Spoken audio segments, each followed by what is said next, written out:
live on TV XYZ and Wezo TV on Facebook. And don't forget, you can also follow our programs on TV XYZ on YouTube and Facebook as well. You can also subscribe to YouTube and follow Wezo TV. What you have to do is just tell as many friends as possible about this program, which starts at 6:30 and ends at 9 o'clock.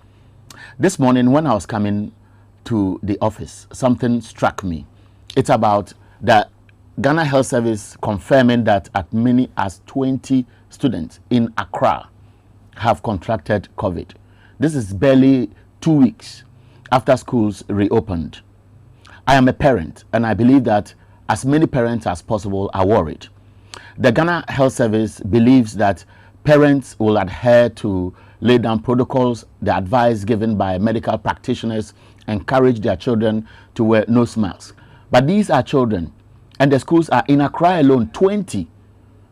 Ghana National Association of Teachers has also been speaking.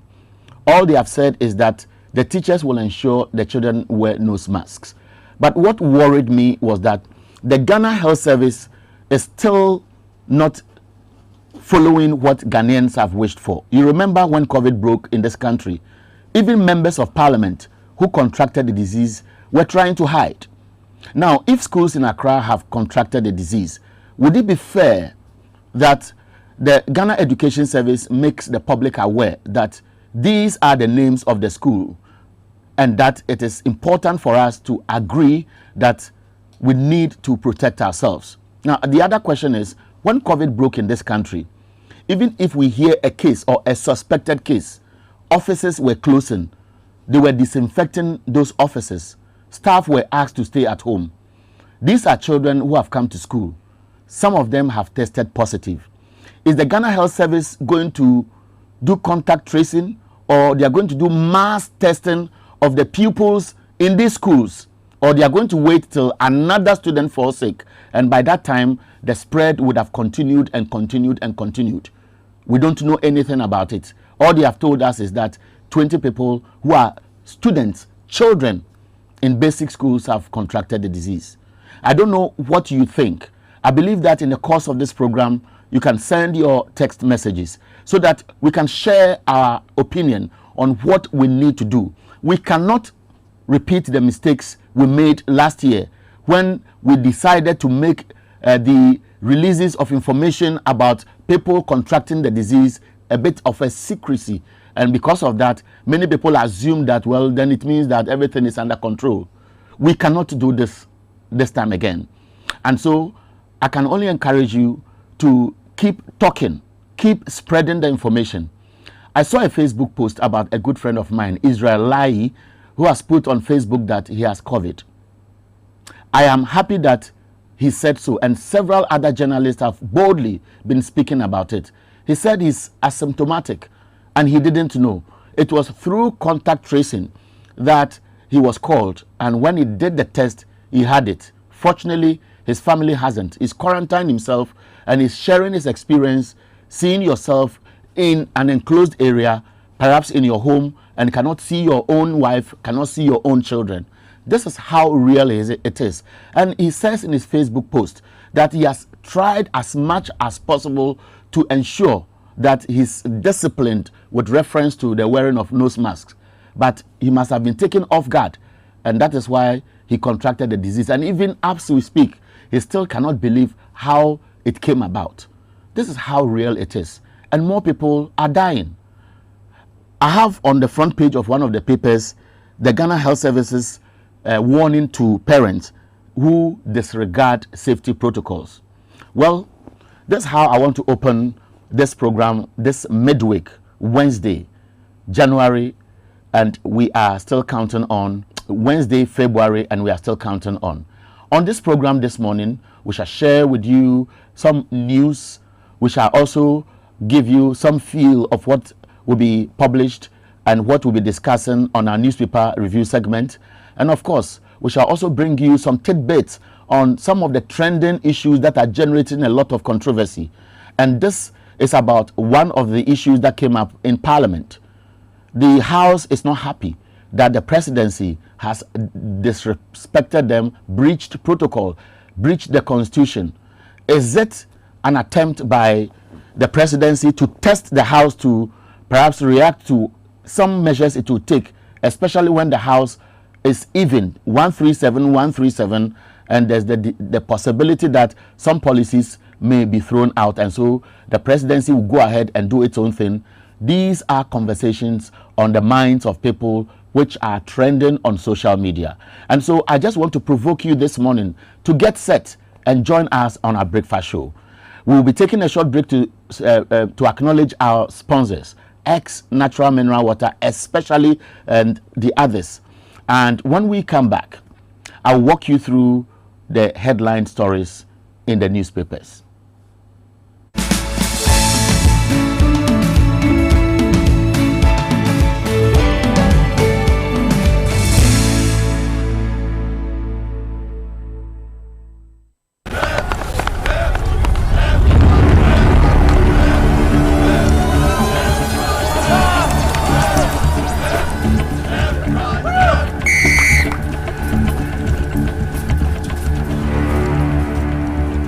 We are one man short. Should we invite him? Yes. It be old cargo. Can I join you guys? Yeah. Always drink fresh, natural, mixed, mineral, water.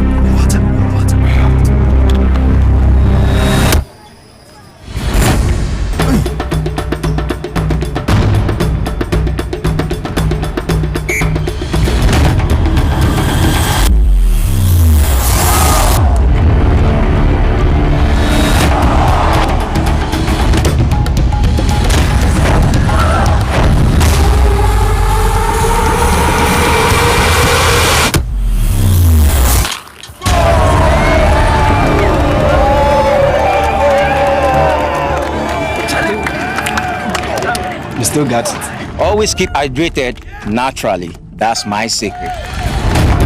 Manufactured with the primary aim of preserving nature's finest minerals necessary for a healthy mind and body. X Natural Mineral Water. Simply natural.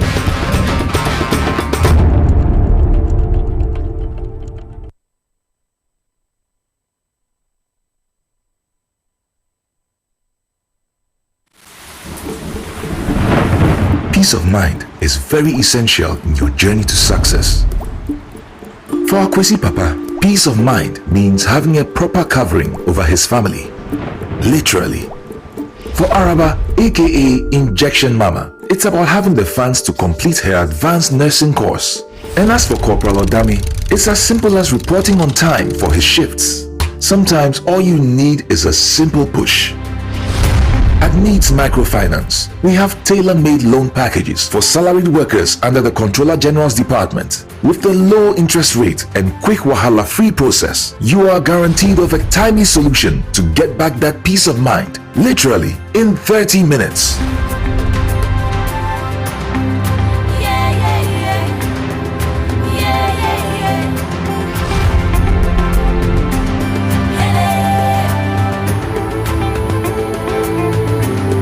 Needs Microfinance.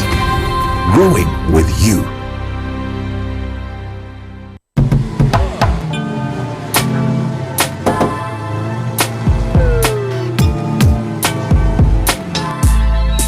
Welcome to AutoCheck Vehicle Diagnostic and Licensing Center. I hear my car can be checked here without going to so many hour crash. Sure.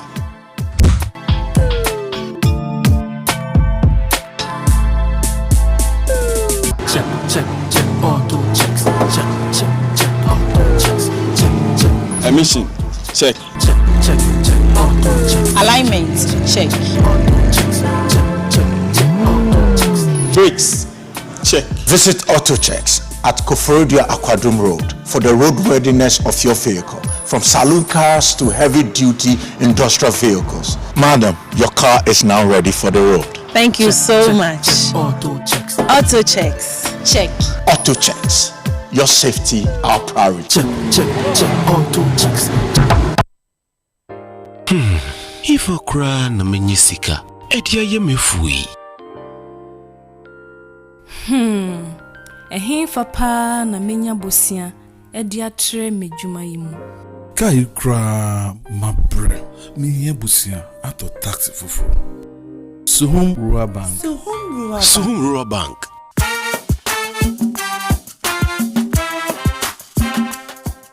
Yemamwa akwa baba Suhum Rural Bank. Ye won hyehyɛ ahodo bi te sɛ gadifo abosia, ekokro bosia, susu account, and it does all savings account. Me bada chain savings account, and then the keka ho. Suhum Rural Bank was 034229186. Now one so to me aka say. Suhum Rural Bank. Ama ene mayeka una. Suhum Rural Bank. Enti me pa minie. Suhum Rural Bank, growing our heritage.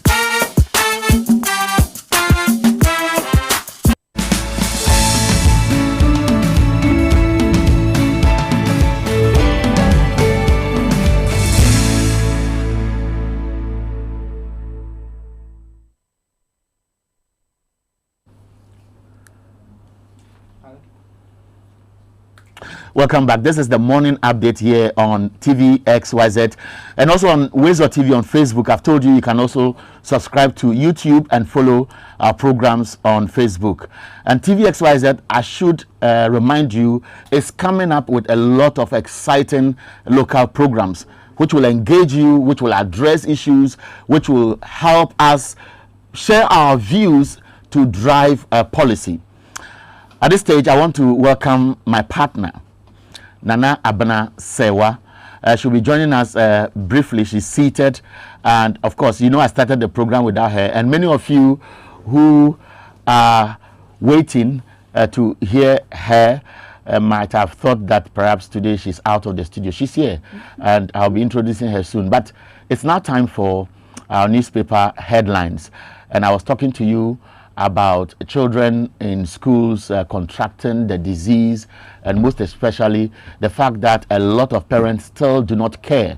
If you go to some of the densely populated communities across the country, especially the deprived ones, you'd realize that there's a carefree attitude which is not appropriate. And so we cannot pretend to be advising people and fail to enforce the protocols, the restrictions, and so on and so forth. Nana Abena, good morning. Good morning. How are you? I'm okay. How are you? I'm also fine. You look nice in yes, this. I want to. I look, like I'm a happy man today. You should wear this more often. I am a happy man today. And I'm ashamed to say that I'm not made in Ghana, but you are. So yes. At least it makes up. You want to go somewhere, and I want to stay home. How's everything? Everything is fine. I want to say a special happy birthday to Jifa. I know today is your 18th birthday, and for many young girls who turn 18, many parents will tell them that is the beginning of facing the reality of life, because they say you are an adult. And so for all children who are celebrating their birthday across the country, outside Ghana, watching us on TV XYZ, Wazor TV, we pray that God will keep to touching you and guide you to succeed as your parents have always wished. Amen. I am talking about children. I'm passionate about it because sometimes if you don't have one, you don't really have a feel of what people go through. I can imagine those whose children may have contracted the disease. We can assure them that God is in control, and children really do not die as compared to very old people who contract the disease. So we can only hope that they will get well soon. But I've been asking myself that, is it just about telling us that, oh, the children have contracted it and leave it there, or Ghana Health Service will go a step further? Because we are told that testing is now free. Yeah. And this morning I was listening to the laboratory, whatever, assistants association. I don't know the actual title I give to the group. But what they are saying is that instead of walking in to say, I've come, test me for COVID, it will not be appropriate. They will rather depend on referrals. So I said, if schools have contracted it, is it fair for GES to mention the names of the schools? Because these schools are in communities. When children close, especially if they are deprived communities, they walk to their homes, they play along the streets, they mingle. Some of them even walk home without the face mask. You have been following COVID since we started on Monday. Yeah. how do you feel when you hear some of these things, especially as a woman? I mean, it's disheartening. I'm very sad about it, especially with the statistics we are getting, you know, with regards to the number of children that are getting infected.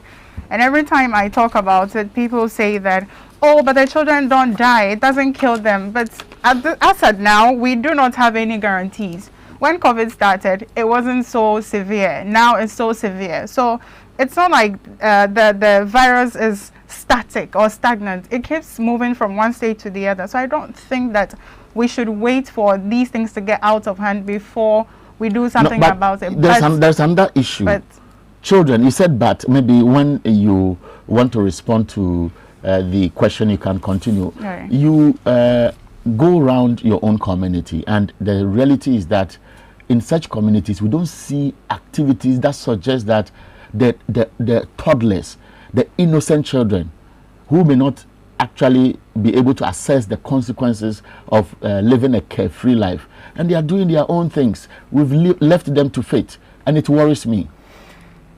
Eric, there's just so much we can do, to be completely honest. Parents can't follow the children all the time. They have to work. They need to, even if they are not working, they need to cook, they need to clean. And so I think that as much as possible, they are trying to curb the situation in their own way. The only dangerous part is that some parents also do not believe that the virus is real.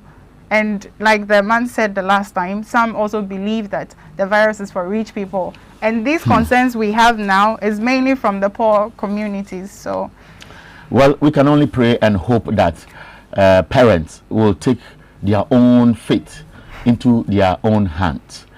This is the morning update. It's live on TVXYZ. You can follow us on Facebook, YouTube. You can follow us on Wezo TV on Facebook, YouTube. And of course, call a friend to join the conversation and send your text messages through WhatsApp. We'll be showing them on the screens. But it's time for newspaper headlines. The first story I want to refer to is the banner headline on the front page of the Daily Graphic. It says, new COVID-19 variant can escalate.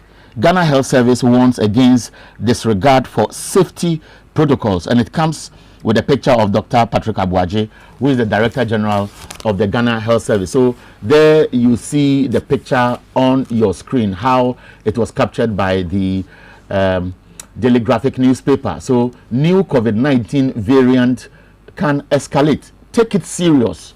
Take it serious. Now, President has not banned marriages. Kojo Opon-Kroma. So you can marry. Maybe 25 people can gather and you go ahead. 2 people can gather, and maybe your neighbors or maybe your own children can even witness if you have children before you are going to actually go through the processes. Election petition. We did not abandon strong room. Dr. Bessa White. And all of us know the details. You follow us on our news this morning at 7 a.m. and you hear the arguments. Fire guards Tesano Police Barracks. And the last one on the back page of the Daily Graphic newspaper has to do with COVID. Center spread, economy can't contain second lockdown. Experts express opinion and volunteer information to weed out corruption. Let me help you to see how it was captured by the Daily Graphic in its center spread. So volunteer information to weed out corruption, audit service, and then economy can't contain a second lockdown. Abena, what paper do you have? I have the Daily Post, I have the Chronicle, and also I have the Ghanaian Times. Now on the front page of the Daily Post, election petition, that's the update on there. So it says that you're harassing my witness, coming from Chachu Chikata, telling the Supreme Court. Now also Ghana petitions Parliament over nomination of Howard Kumse. Now on the back page we do have some sports stories. The Chronicle, you are harassed. It looks like most of the papers are. In fact, yesterday, even before the proceedings ended, Dr. Bessa White was trending on Facebook. Most of my activities on social media is on either Facebook or WhatsApp. He was trending, and it was about the banter between him and his lawyer and the interjections by the lawyers and questions about whether he's a lecturer and that is the outfit he should go to court with, and whether he was lecturing the lawyer or answering questions. And after the show, NDC lawyers were happy. I'm sure if they had white handkerchiefs, they were waving it. The MPP came and said, look, Dr. Kwesa White was just evasive. And he was exposed by saying that they sent them to go and see John Mahama, the petitioner. And when they asked him whether he has personally engaged or he engaged, how do you call it, Jean Mensah verbally, he said no. And so they also have their own angle suggesting that NDC, again, has no case. I think that question was a bit tricky though. To me, I feel they are using technicality, because how can you say, the man said, we were told or we were instructed by the chairperson to leave. And then you ask me, did you personally speak to the EC? I mean... Yes, and I'm also saying that, why did Rojo leave the courtroom? Was he under instruction? If he was under instruction or advice, was that advice going to influence whatever decision EC was going to take? So whether Kwesa White also left or otherwise, because there was some agreement between Rojo and the EC chair, Jean Mensah, and for which reason he left, I am wondering whether if Kwesa White was there, many people have been saying this, is it a breach of trust? Or if Kwesa White was there, he would just be a symbolic thing that, okay, there's a representation in the room and then the result will be declared. I've also heard that there was a letter that suggested that the press conference to announce the presidential results was supposed to take place at the Accra International Conference Center, but unfortunately or fortunately, it rather took place at the EC office at the headquarters. So the proceedings will be ongoing. Today, the oral arguments are expected to begin, and then many people are saying, yes, the cross-examination is making proceedings exciting. You can watch it live on TVXYZ. You can watch it live on Wizard TV. And so while we continue with our programming, I can assure you that don't go anywhere. If you are following us on social media, don't just change that location. Now, the Finder on its front page also has a story on the COVID. It says COVID-19, 3,500 tests conducted daily. So that's how the Finder newspaper picked this particular story on COVID.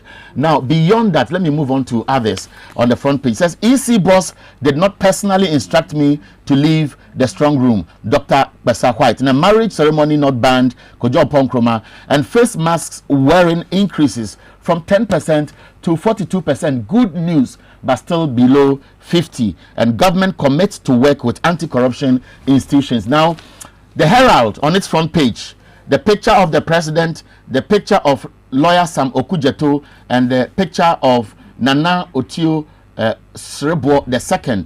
Now, what is it about? It is about some concern raised in Parliament yesterday. The MPs are saying that the 1992 Constitution clearly spells out what the president needs to do with regard to the appointment of members to the Council of State. Some of them would have to pass through Parliament, and that did not happen, and the Speaker made it clear. We'll give you the details and you hear the Speaker speak. Now, Akufo-Addo runs out of human resources, retains his 14 appointees to Council of State after ministers and presidential staffers. That's how the Herald newspaper captured it. Kwesa White exposes Jean Mensah's 2020 election tricks, and she enters Supreme Court today. And EC president's lawyers to oppose Mahama's demand for crucial public documents at election petition hearing. So that's what I have with the papers for now. You have the Ghanaian Times. Yes, I have Ghanaian Times. Now, just as we stated earlier, it's on the front page that we were deceived to leave National Coalition Center. This is coming from Dr. Kwesa White during Kwesa White. That name is closer to those who eat okra soup. So it's Kwesa, but it doesn't actually come from the Volta region. It comes from the Greater Accra. You know, he stood as an MP in one of the areas in the Shai Osudoku areas. Oh. So Pesa White. Pesa White. There's a nice feel to pronouncing the name, by the way. Pesa. But we still have another sad story here. So a cop has been killed and another injured by highway robbers. Back page of the Ghanaian Times, there was something you were saying the last time about Ghanaians not supporting our local teams. Exactly. I think I would love for you to say more for everybody to hear. Now it says here that Kotoko Inter-Allies battle in Accra today. Also, Oli subdue King Faisal in Accra. So that's the newspaper headlines. Coming up next is the news. Wisdom Hedejome will join us shortly.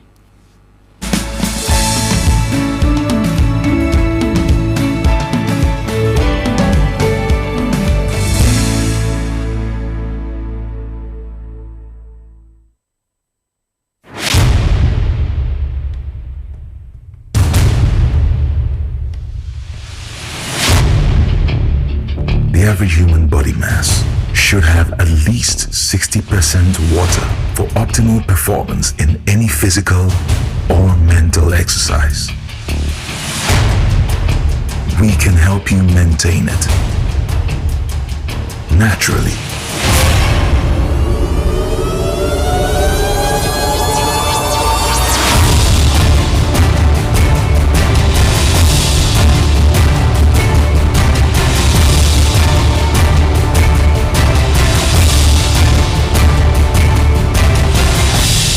X Natural Mineral Water. Simply natural.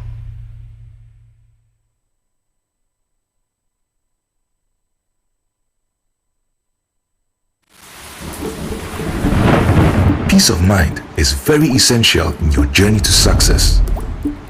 For Akwesi Papa, peace of mind means having a proper covering over his family. Literally. For Araba, aka Injection Mama, it's about having the funds to complete her advanced nursing course. And as for Corporal Odami, it's as simple as reporting on time for his shifts. Sometimes all you need is a simple push. At Needs Microfinance, we have tailor-made loan packages for salaried workers under the Controller General's Department. With the low interest rate and quick wahala-free process, you are guaranteed of a timely solution to get back that peace of mind, literally in 30 minutes.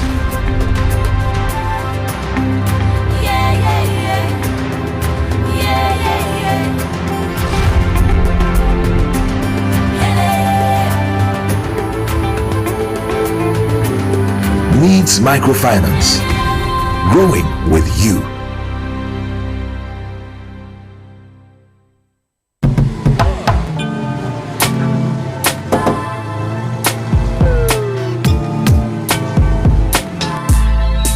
Welcome to AutoCheck Vehicle Diagnostic and Licensing Center. I hear my car can be checked here without going to so many Accra. Sure.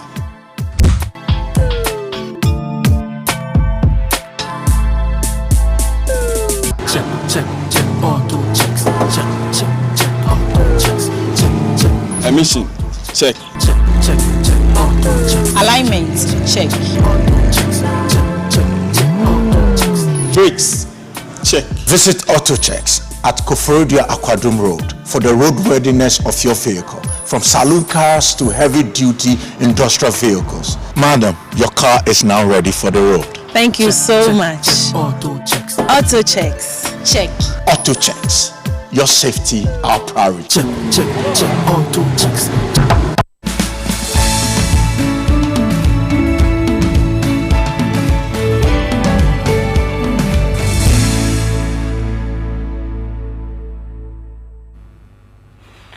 Welcome back. Now, if you just tuned in, this is the morning update on TV XYZ. My name is Nana Abena Sewa. Now, at this point, we have Wisdom to give us details of some of the stories that we have been discussing so far. Hello, Wisdom. Hi. You look dashing. It looks like your court adventures is influencing you. You know, when you go to court, you must look a certain way.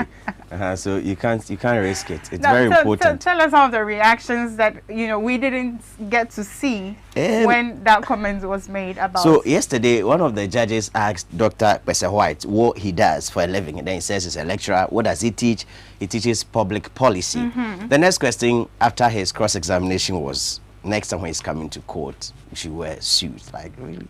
So there was reaction in court, especially when people were like, we are gradually becoming a country where you get to see people are intelligent, people are wise, and all of these, just because they are seen to be dressed in a certain way. And so you see me dressed this way, oh, Charlie Wisdom, he should be rich, he should be wise, he should be the epitome of wisdom and all of those. Meanwhile, I could be that guy with nothing in my head. But just because of the way I'm dressed, it becomes an issue. And so there was a question as to why should it be the case in court, and that should lecturers come to Supreme Court and be dressed like that, and how should lecturers dress? How should business people dress? You see people walking on the street dressed anyhow, and people deny them opportunities. I remember last year a friend was telling me that he applied for a job. He had just completed school, and they were expecting him to wear a 3-piece suit. What kind of a shoe? I don't get it. He's just from school. Where is he going to get all this money to buy these things from? And so it's the reality on the ground, which eventually went to the court yesterday. I mean, that's I see. And there's a lot of social media reaction. Maybe you didn't follow, but I follow social media reaction. And it's on way. It's uncalled for. All right, so let's take a quick commercial break. When we come back, Wisdom will give us details of the stories.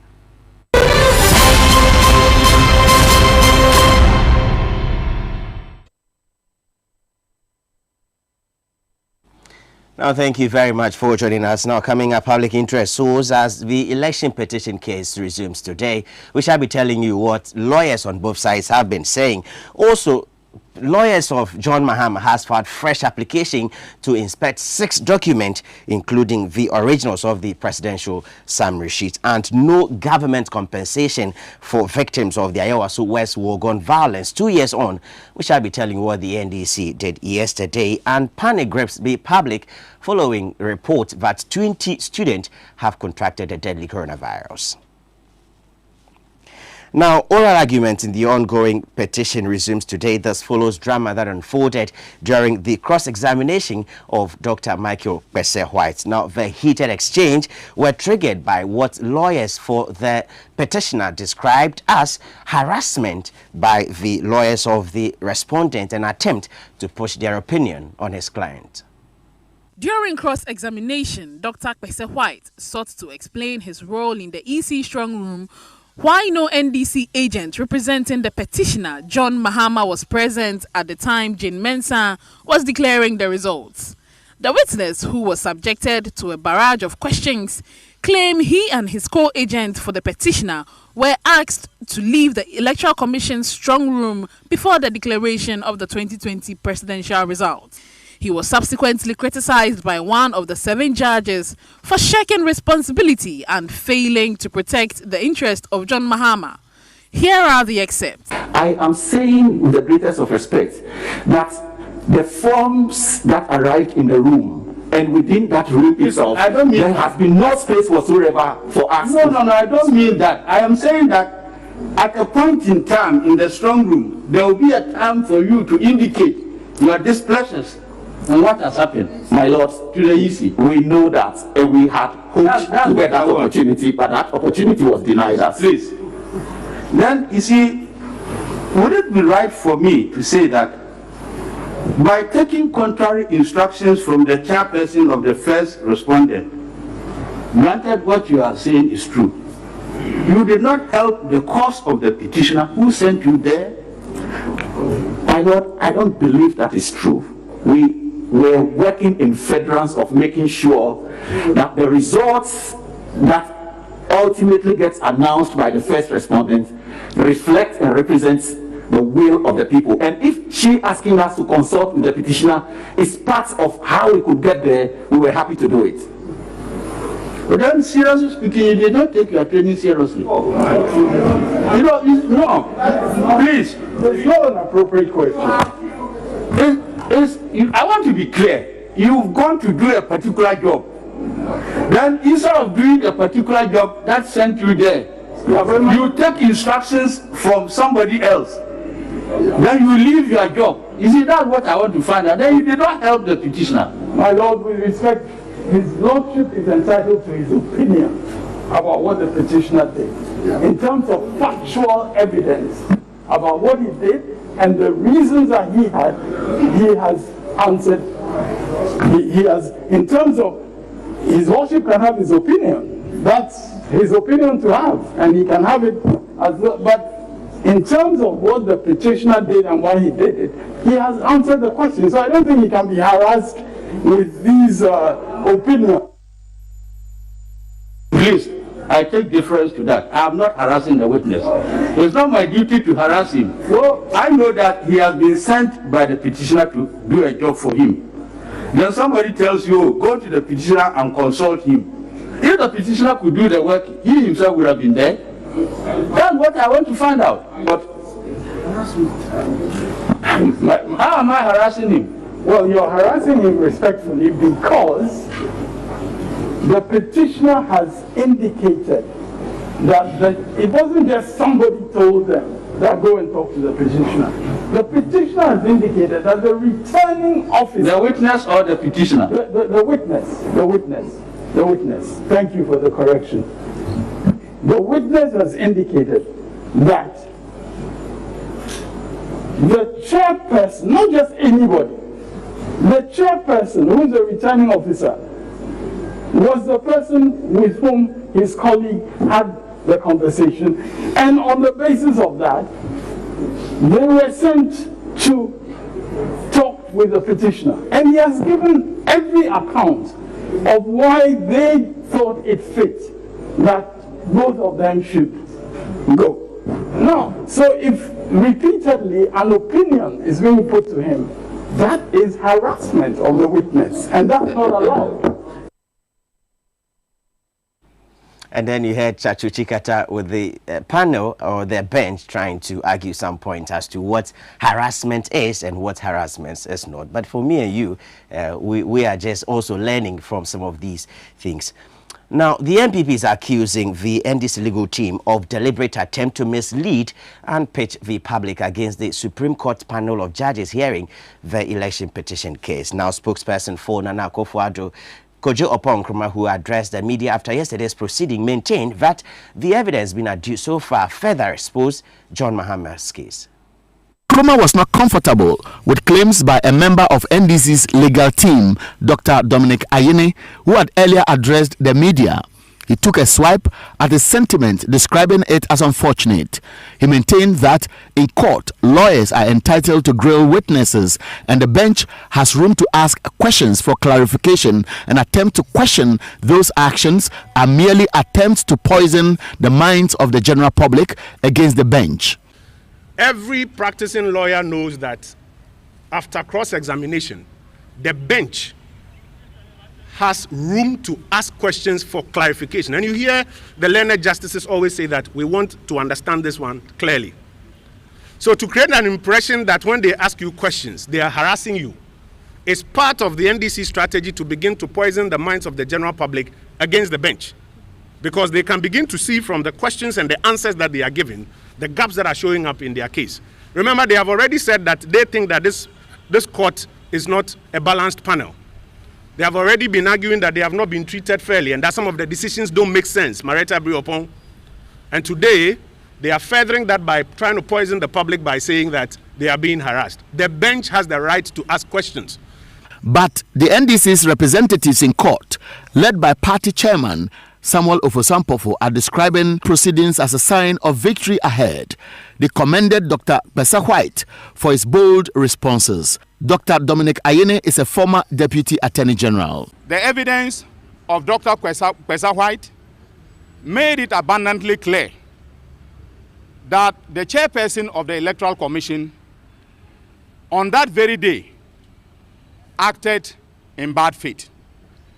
He made it abundantly clear that when they were asked or instructed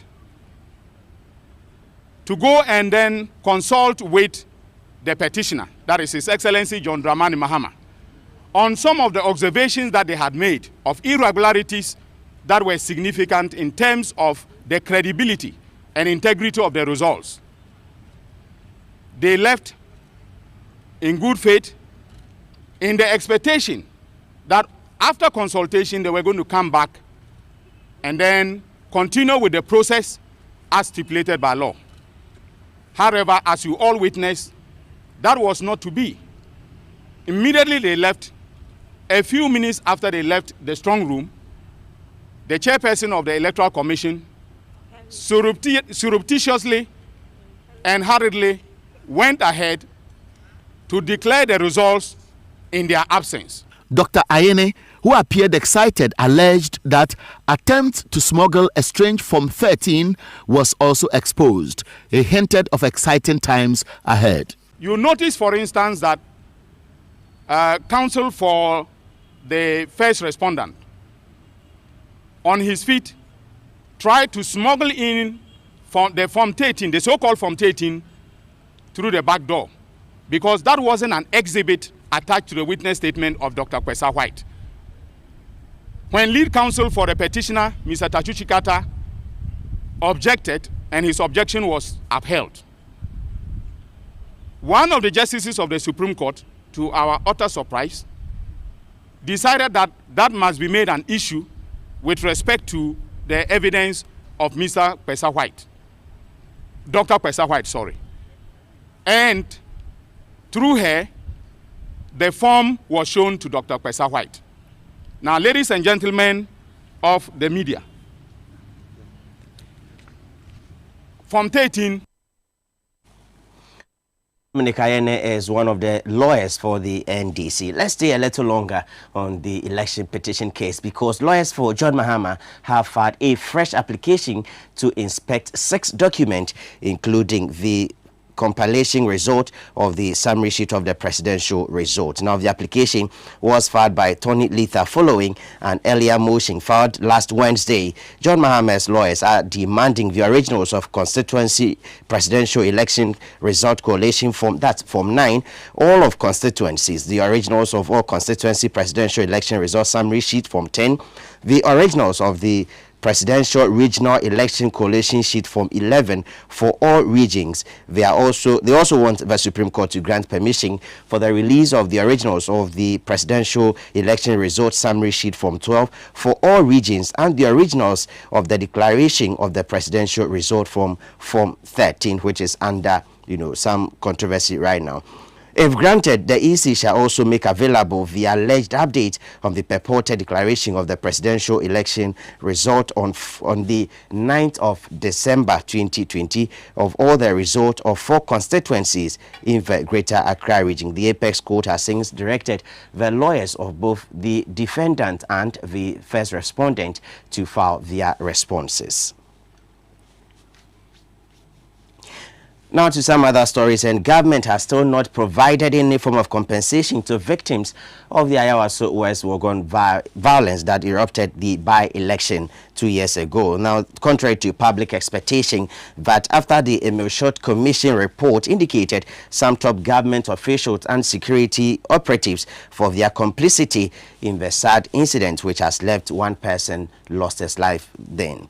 Yesterday, the NDC leadership, as part of a simple ceremony to remember the dark days, presented assorted items to 39-year-old Ishao Yaro, who was shot at close range in his leg. Exactly 2 years since the country saw an unfortunate incident at Ayawaso West Wuogon, La Baoleshi School Park to be precise, where there was a by-election when people from the national security trooped in with arms, and it caused a chaotic scene at the event. There are some persons who were hurt, and today the NDC national executives and some executives of the NDC in the Ayawaso West constituency are here at one of the victims' house. Ishao Yaro, now 39 years, was shot in the leg at a close range by masked men who were later found to be national security operatives, including suspected members of the NPP vigilante groups used for the violent operation to scare voters at one of the NDC strongholds during the by-election on the 31st January 2019. Yaro, who was a footballer, nearly had his leg amputated, but though he has since been discharged from the 37 military hospital, he cannot walk. The NDC, which paid him a visit as part of a low-level activity to remember the sad incident 2 years on, include the party chairman, Samuel Ofosu Ampofo, and lawyer Abraham Amaliba. Items presented included rice, oil, bottled water, and an unspecified amount of cash. Jifa Ativo is a former Minister of State and a leading member of the NDC. 2 years ago, it is the 1st of January 2019, there was a massacre at the Ayawaso West Wagon constituency during a by-election. People just going to exercise their constitutional rights, and that is one of them. He can't walk, just to go and vote. And we were happy when His Excellency the President Anando constituted the Emil Short Commission. And we all saw the work that the commission did with some recommendations which I believe, if they had been implemented, it would have assuaged the suffering of the people. It would just make them feel relaxed. For example, some of the extract of the commission report is to pay compensation to Mr. Theophilus Sadofu, Mr. Said Uzane, James Moore, Mohamed Alassan, and Isha Oyaru. You've seen Isha Oyaru here. And some people have lost their properties. Isha Oyaru, who could not hide his gratitude, demanded compensation and justice. Yes, I'm very happy about the NDC because since day one, NDC are being supportive. They haven't turned their back on me all the time. If I call NDC for help, they used to come and help me. John Dramani Mahama, as I indicated before, and our chairman of Osuampofo. And I also was Wagon chairman, Chairman Bismarck, and our chairman, Chairman Avar.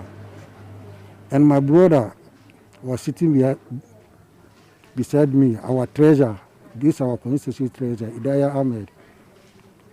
They've been supportive all the time. I call them. They've been supportive. So as I see NDC people today, as 2 years, they come and visit me.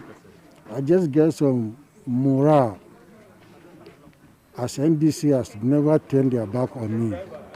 Up to date, their intention to help me. So I'm very grateful to see them today. Among the recommendations of the Emil Short Commission report were the establishment of an independent police compliance commission based outside the police structure to deal with complaints from the public on the conduct of police officers.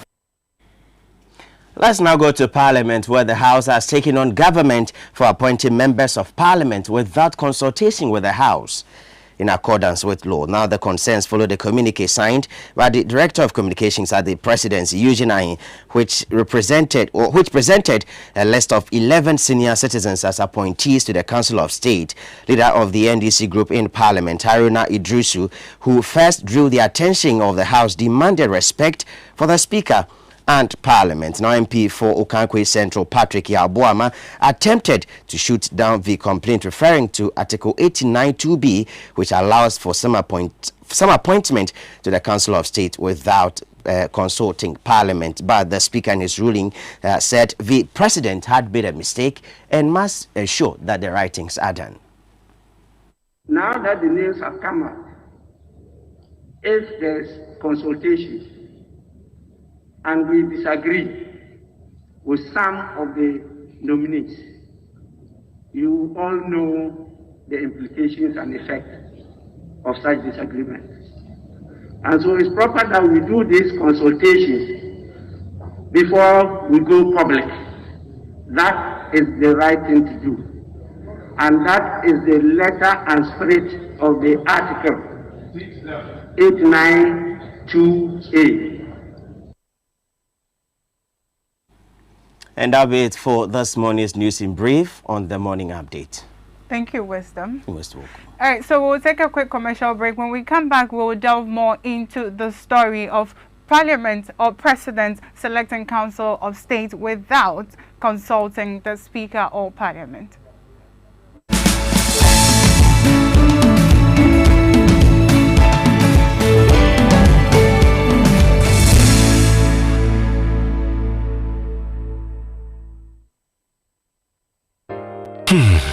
If okra na menyisika. Edia ye mefui.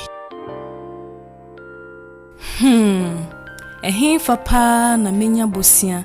Edia tre medjuma yimu. Kai kra mabre.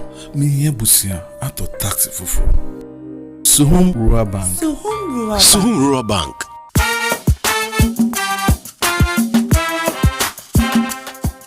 Yema mwakwa baba Suhum Rural Bank. Ye won hyehyɛ ahodo bi te sɛ gadifo abosia, ekokro bosia, susu account. And it does all savings account. Me bada chain savings account. And then the keka home. Suhum Rural Bank was 034229186. Now one so what to me aka say. Suhum Rural Bank. Ama ene mayeka una. Suhum Rural Bank. Enti me pa minie. Me damwase. Suhum Rural Bank, growing our heritage.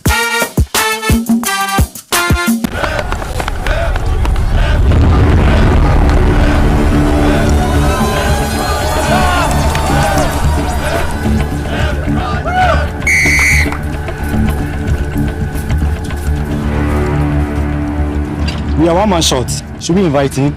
Yes. It be old cargo. Can I join you guys? Yeah.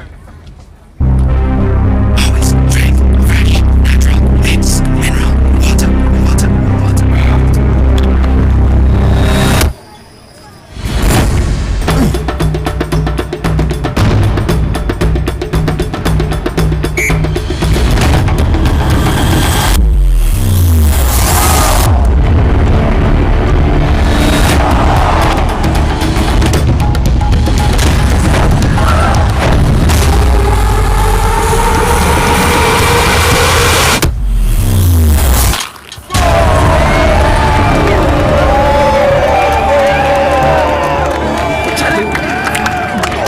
You still got it.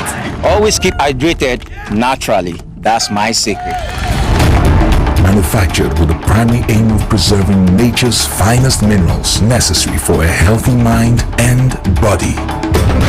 X Natural Mineral Water. Simply natural.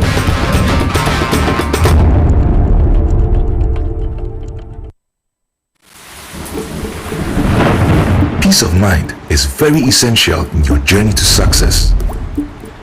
For Akwesi Papa, peace of mind means having a proper covering over his family. Literally. For Araba, aka Injection Mama, it's about having the funds to complete her advanced nursing course. And as for Corporal Odami, it's as simple as reporting on time for his shifts. Sometimes all you need is a simple push. At Needs Microfinance, we have tailor-made loan packages for salaried workers under the Controller General's Department. With the low interest rate and quick wahala-free process, you are guaranteed of a timely solution to get back that peace of mind, literally in 30 minutes.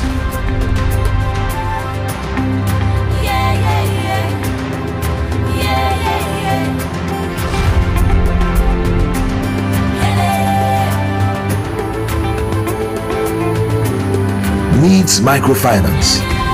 Growing with you.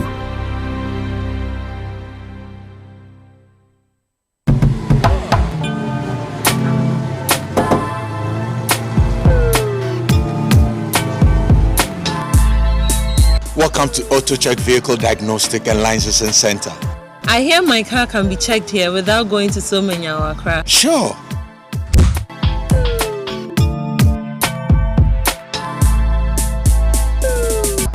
Check, auto checks, check, auto checks, check. Emission, check. Auto checks. Alignment, check.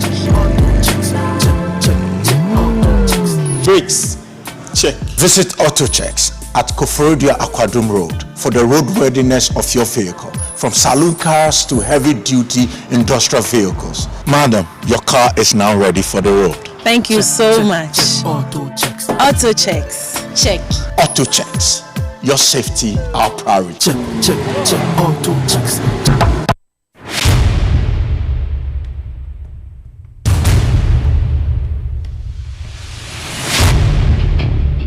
The average human body mass should have at least 60% water for optimal performance in any physical or mental exercise. we can help you maintain it naturally.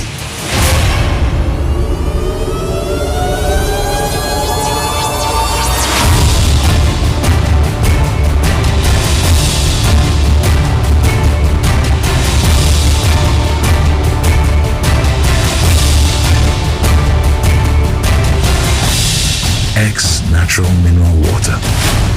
Simply natural.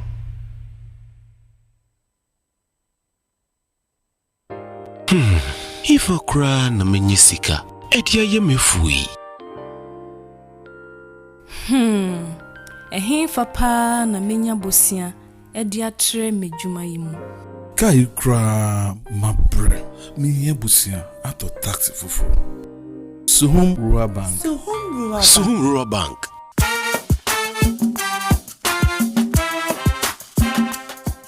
Yema kwa baba Suhum Rural Bank. Ye won hyehyɛ ahodo bi te sɛ gadifo abosia, ekokro abosia, susu account. Ene da so wɔ hɔ savings account. Me bada chain savings account. Ene de akeka ho. Press Suhum Rural Bank was 034229186. Na won so wetumi aka sɛ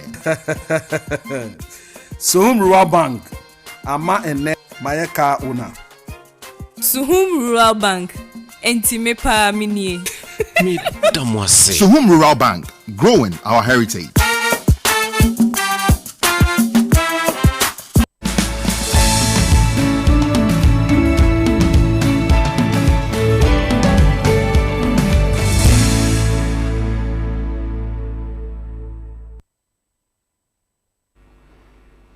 Now, the President has selected some members of his Council of State, formerly known as the Cabinet, without contacting or without formally talking to the Speaker of Parliament or even discussing with his ministers. This is causing a lot of riots in the system. There's a lot of comments coming in on Twitter this morning. Twitter was very interesting. Now, the question is, was this a genuine oversight, or our president is gradually becoming autocratic? Well, keep your comments coming in. Do not forget to send through your comments on the numbers that we'll put on your screen, because we want you to be part of the interactions. This is definitely not a one-way street conversation. According to the 1992 Constitution, the following persons appointed by the president in consultation with Parliament: one person who has previously held the office of Chief Justice, one person who has previously held the office of Chief of Defense Staff of the Armed Forces of Ghana, also one person who has previously held the office of Inspector General of Police. Also, membership should include the President of the National House of Chiefs, one elected representative from each region under Article 51 by an electoral college comprising 2 representatives from each of the districts in the 16 regions. Notice of elections notes that on January 21st this year, EC announced opening of nominations for the elections of these regional representatives on February 12. 11 other members appointed by the president shall then join the 16 selected to form a full house. All members elected or appointed to the Council of State shall hold office until the end of the term of office of the president, unless that member resigns by writing signed by him and addressed to the president, or becomes permanently incapacitated, or any such appointment may be terminated by the president on grounds of stated misbehavior or of inability to perform his functions arising from infirmity of body or mind, and with the prior approval of president. Now let's take a look at the video. Parliament has not been consulted. The Speaker is not Parliament. The Speaker is not Parliament. If there has been any such practice, I will not follow a wrong practice. The consultation is to be with Parliament, and you, chaired by the Speaker, constitute Parliament. And so even if there is a communication, in whatever form, it doesn't say formal communication, even if it is verbal, or whatever it means to me, I'll have to convey it to you. I have not received any communication from the President in this respect, neither verbal nor written, formal nor informal. And so the minority leader is right in drawing the attention of the House to this, and I will direct that this be conveyed to the office of the President, that the proper thing be done. Now that the names have come up, if there's consultation and we disagree with some of the nominees, you all know the implications and effects of such disagreement. And so it's proper that we do this consultation before we go public. That is the right thing to do. And that is the letter and spirit of the article 892. Now that was the Speaker of Parliament, Honorable Alban Bagbin. Let's look at some of the functions of this council. So the Council of State shall meet for the dispatch of business at least 4 times in a year. The Council of State shall also meet if requested by the President or Parliament, not less than 5 members of the Council. Finally, the Council of States shall hold its meetings in camera, but may admit the public to any meetings whenever it considers appropriate. So these are these are the major functions of the Council of States that we have been talking about so much. Let's take a quick commercial break and we will be right back.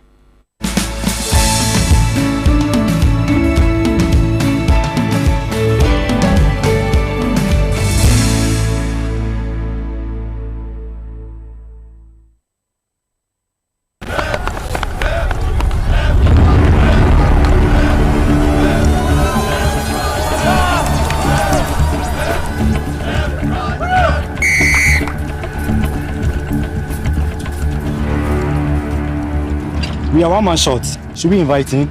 Yeah. It be old cargo. Can I join you guys? Yeah.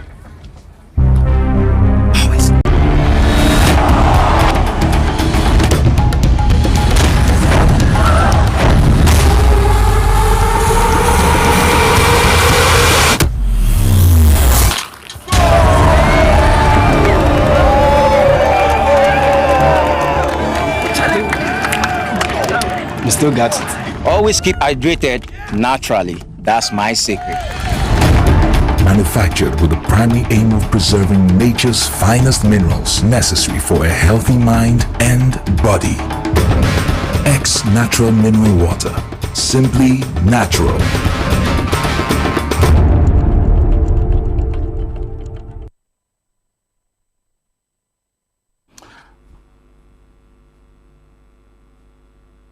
Welcome back. This is the morning update on TV XYZ. You can follow us on Facebook and YouTube. We have been talking about some trending issues. Earlier, we spoke about COVID. We are talking about the Ayawaso West Wuogon violence, which has seen 2 years on, and we understand one of the victims, especially the one whose leg was nearly amputated, complaining that 2 years on, they have not formally received any form of compensation from government. I believe that many of us read the Emil Short Commission report, which made a lot of recommendations. And these were people who were attacked by national security, even if many suspect that some of them were not actually government officials, i.e. security personnel. The fact is that the Emil Short Commission blamed everything on the security operations by those at the Secretariat and the Ghana Police Service. One would have thought that because they blamed everything on state institutions, those who were maimed, those who suffered, those who were psychologically traumatized would have been receiving some form of love, I will put it in quotes, from government. It only brings to mind that perhaps those who may have suffered some form of injury or maybe have died as a result of the just ended elections may also not get anything from government, because the commitment levels will determine how state responds to some of these unfortunate things. But this morning, one of the major issues is what happened in Parliament today. It's raising a lot of controversial questions. One is that there's a hung Parliament, 137 on each side. And then we saw the election of the Speaker and the drama that came with it. And then just recently, we also saw another issue regarding the proposal by the MP for Boku Central, who said that if it will be appropriate, the state should absorb the school fees of university students. And then the minority group in Parliament also complained that they were swerved because there was some form of consensus. People are divided that, do we believe the minority, did they act appropriately, or did the majority group actually swerve them? Now, these issues are creating the impression that there will be some level of consensus building in Parliament, or the presidency will have difficulty pushing policies through because it will not be a smooth ride. And so what happened yesterday has to do with the appointment to the Council of State. Apart from the statutory regulations or requirements, let me put it this way, government has its own space to appoint other people without taking them through Parliament. But there's a clause in that Constitutional Act which says that some of them should meet it. So 11 of them were selected by the President, and a statement issued by the Communications Bureau signed by Eugene Ahin actually put the list out. I'll be sharing the names on that list shortly with you. But the members of Parliament, led by the leader of the minority group in Parliament, Haruna Idrisu, said in the House that they are not happy because it was in breach of the Constitution. There was some attempt by the member on the minority side to explain to Parliament, referring to some clauses, but the Speaker eventually ruled that what happened was inappropriate. I believe you listened to the tape when it was played, when Abena was doing the first part of the presentation. Now, this has created the impression that, well, it could be that the presidency is testing Parliament to see that if, because of the hung Parliament and the fear that they could frustrate the operations of the presidency, let me put this out there and see how they react. Now, the Speaker in his presentation said, and it is very significant, imagine that the presidency goes through the right process, and then of the 11 names presented, even one or two of them are rejected by Parliament. What signal does it send to the entire population? These are the issues. I'll be engaging a political analyst in the course of the program after I share with you those on the list. So let's go to the screen, and there it is, and you see that this is the statement that came from the presidency. It says that the President of the Republic, Nana Addo Dankwa Akufo-Addo, pursuant to Article 89(2) of the Constitution, has appointed the following 11 persons to the Council of State: Nana Otio Serebuo II, Jua Benhene, Archbishop Justice Ofe Akrofi, Mr. Sam Okujeto, all of us know him very well, Mr. Stanley Ajuri Blankson, who is the former mayor of Accra, Professor Ato Esuman, Alaju Aminu Amadu, Dr. Margaret Amuakohene. Many of us know her because she has been with the School of Communication Studies at the University of Ghana, Mrs. Georgina Kusi, Mrs. Alberta Kujo, Kuro Richard Babini Kantong the Sixth. Forgive me because these are typical traditional names, and it's difficult to really go or remind yourself actually the pronunciation should be. Then Alhaji Sule Yeremia. These are the 11 names that have been submitted to Parliament. Some of them may be police officers. Some of them may be retired commanders, or maybe somebody who has to go through the processes of Parliament. I'll be taking a short break to prepare the political analyst who will be speaking to us. I think I'm told he's on the line, so let's speak to him directly. Good morning, sir. Good morning, Mr. We are happy to speak to you this morning. Well, it's always a pleasure.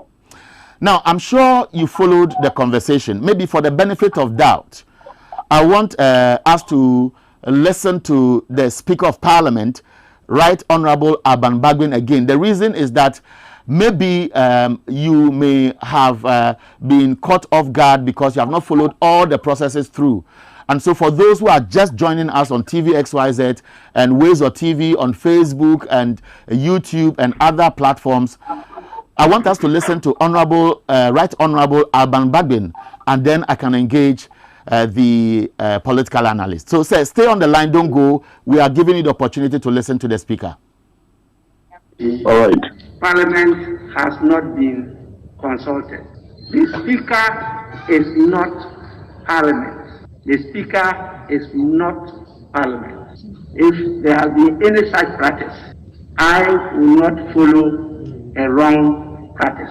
The consultation is to be with Parliament, and you, chaired by the Speaker, constitute Parliament. And so even if there is a communication, in whatever form, it doesn't say formal communication, even if it's verbal or whatever it means to me, I'll have to convey it to you. I have not received any communication from the President in this respect, neither verbal nor written, formal nor informal. And so the minority leader is right in drawing the attention of the House to this, and I will direct that this be conveyed to the office of the President, that the proper thing be done.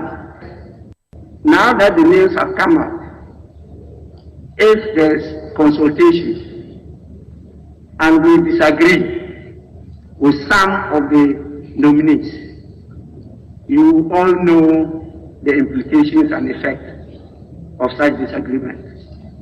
And so it's proper that we do this consultation before we go public. That is the right thing to do. And that is the letter and spirit of the article 89.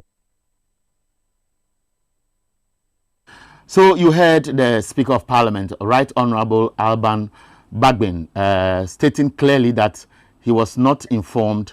It was in breach of the Constitution. It should go back to the presidency and let the right thing be done. Whether it will be done or otherwise, we live to see. But Jonathan Asante Ochre is a political analyst. He's a lecturer at the University of Cape Coast. Sir, you listen to the Speaker of Parliament. Clearly, he has spoken. That's the final. Do you anticipate that it could have been a different story in the House if he was not a Speaker elected from the other side? Well, thank you, Erica. Let me say good morning to XYZ viewers. Probably this is my first time that I'm having such a discussion. I think that the Speaker of Parliament has already made the point clear to all and sundry, including the presidency. Now, even if it were to be a Speaker from the root of the MPP, I think that once the regulation stipulates that ought to be done, it has not been done. Once the minority leader, more or less, has drawn the attention of the Speaker, I think the right thing ought to be done. But an important information has already been sent clear. And the Speaker of Parliament, Mr. Alban Bagbin, Right Honorable Alban Bagbin, is reiterating the call that he made when he took over the speakership. Parliament is no longer going to be a rubber stamp. And that message has been sent clearly to the presidency. And hence, that particular decision that has been taken in Parliament. Refer you to a part of the statement issued by the presidency. It's significant with regards to the conversation we are having. And I want to read, it will pop up on your screen. It says that the president, subject to consult, has also appointed, in accordance with Article 89, Clause 2, AI, and III, Georgina Theodora Wood, a former Chief Justice, Lieutenant General J.B. Dankwa, a former Chief of Defense Staff of the Armed Forces, and Nana Owusu-Nsia, a former Inspector General of Police, to the Council. The President of the National House of Chiefs, Ojiahohuo Yao JB II, is an ex-officio member of the Council in furtherance of Article 89(2)(b) of the Constitution. The composition of the Council of State will be complete with the election due to be held on February 12th. Now, The president is a lawyer. His executive secretary is a lawyer. The former Chief Justice, Georgina Wood, knows the law better than all of us. Let's give her the benefit of doubt because of the high position she held. Would you say that it was a simple oversight, or maybe somebody really did something deliberately to test Parliament? Oh, well, I think I appreciate the way and manner you are asking the questions. Well, in terms of politics, it could be one way or the other, the president or the presidency trying to find out if indeed the call made by the Speaker of Parliament when he was accepting in that victory speech and so on and so forth, and after the first sitting, if the call is anything to go by, they will want to find out to see if the Speaker is going to adhere to that particular call, which he has. Secondly, I think that in the nature of the president, unless it is an oversight which, we may grant him the benefit of the doubt. But there are certain things that the president has been doing over the period that should indicate that sometimes he cares less about some of these things. And we need to, because some of us have had worry, cause to complain and to worry, to the effect that the kinds of things that he preaches, I think he doesn't do that. First of all, look at the corona and how it is now taking a new shape and form altogether. We're in this country when we complained about the fact that, the MPP was going to conduct its primaries and so on and so forth. We saw what happened. Now we can let go of that. The main opposition leader of the NDC called for a debate with the president that was supposed to have reduced the level upon which the masses will come into contact with the presidential candidate. That was a responsible call. The president and his handlers also they rejected that particular opportunity. And today, if the coronavirus is rearing its ugly head again, the president comes out and advises and admonishes us as if we are equally responsible for the spread. And now that he's banning this, he's banning that. The inconsistency here and there, that should tell you that our current president virtually preaches virtue and practices vice. He's asking for us to be united. We need more consensus building in the kinds of things that we do and the politicking that we do in this country. And the very first opportunity that he gets in the last sooner that he gives in his first term, it was a divisive one. How did he start it? It starts with the fact that, the previous government left so and so, there was too much debt, there was this and that, and then he does not talk about his debt portfolio that is now over 280 billion, 86 billion thereabout. So you see that if you do not have an opposition currently that will put them on their toes, obviously it will always some of these infractions will more or less escape the eagle eye, of the ordinary citizen. And that is the more reason why, if you have an eagle eye minority leader and a stickler of the rule in the person of Right Speaker Honorable Aban Babin, then I think some of these things, will let go. Even it is not about the people who have even been nominated. We know that the people who have been nominated, are citizens of good status. No two ways about that. But in other words, we know how she conducted herself when she was a Chief Justice in this country, and the Chief of Defense Staff, and so on and so forth. And so, I think that I don't think some of us have a problem with the members or the people or the people that have been nominated. But the procedure ought to be followed. The laws have to be adhered to. It is becoming one too many that every now and then we are getting infractions here and there. If you do not ensure that some of these things are done, the next years to come, you may have somebody who will even take it a notch higher. And at the end of the day, it is the ordinary citizen who will suffer. There is a trend of activities and issues that we have been monitoring over the years. And many people always say that when people in high authority do the wrong things, they are not brought to account. It is at their discretion to decide that, okay, I want to resign, or the president will say, go. Now, nobody can resign with reference to this particular issue. But if you look at what happened in America recently, some of the things that unfolded in the US are similar to what we are experiencing in this country. Now, many say Donald Trump, former president of the U.S., acted with impunity. And at the last few days before he exited, we saw his second impeachment as a result of his own pronouncement and how he provoked people on the streets to attack the Capitol Hill. Now, because institutions in the U.S. work, many people have that confidence that people will be held accountable for some of these things. Now, should we go to a second phase of building our democracy by asking for certain actions, at least even if there's supposed to be a form of reprimand that will serve as a deterrent, so that we transform from the era where people do their own things to an improved democracy in Ghana with some of these institutions acting appropriately? Otherwise, as you said, we may live with it and only complain. Yeah, I can appreciate your commentary. And I think that to be able to actualize this particular call, there is a need for constitutional reform. And as it were, to reduce the power that is given to an individual and in the person of a president. You see, as long as you have a president that is going to appoint most of these CEOs of these state institutions, brother, you have a long way to go. And this may not be limited to only the current president or the current party in power, as it were. It has been the trend.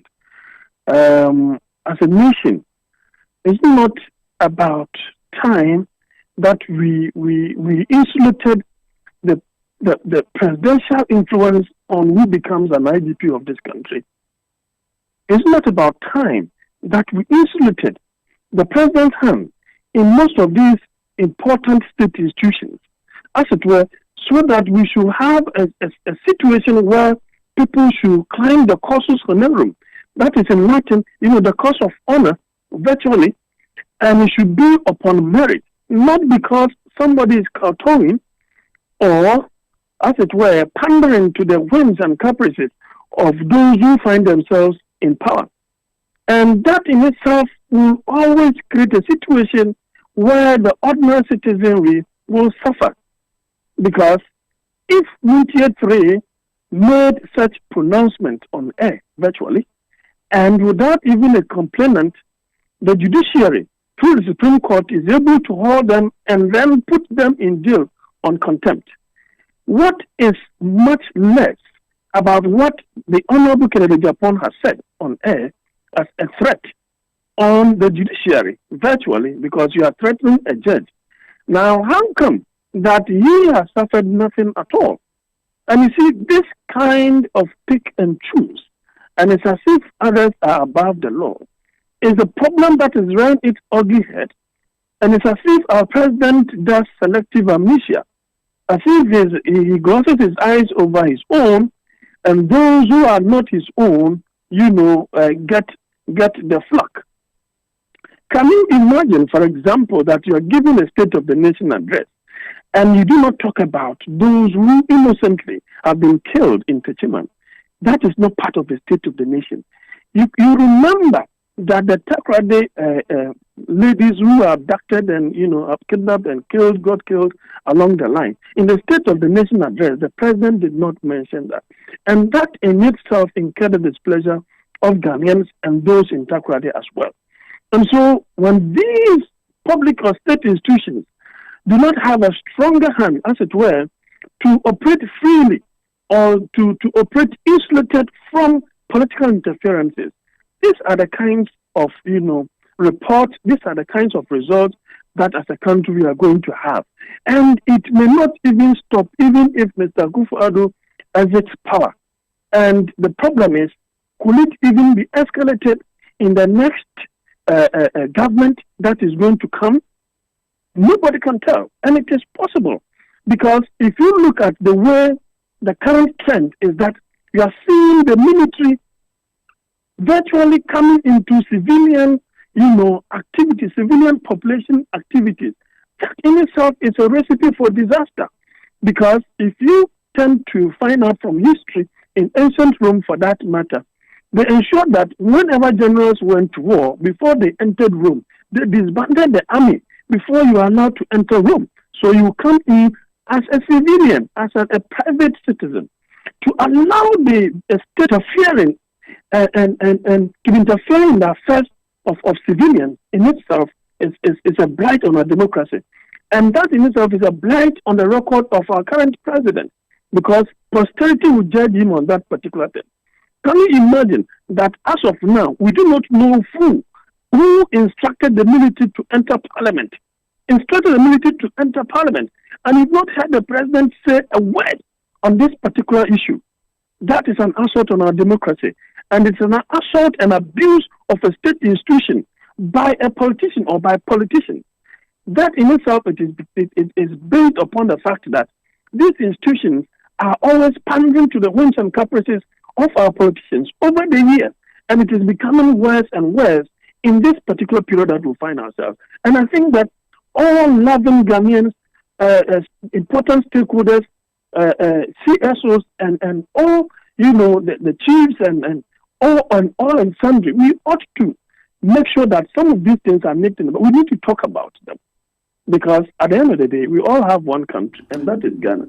Right, if Jonathan. there is fire, we shall all suffer. And that is not something that we want to have on our heads. Yeah, Jonathan, just to just keep you a little for a few more minutes, you've raised an interesting point that the other stakeholders in governance, for example, in governance or other sectors of the economy, have a key role to play.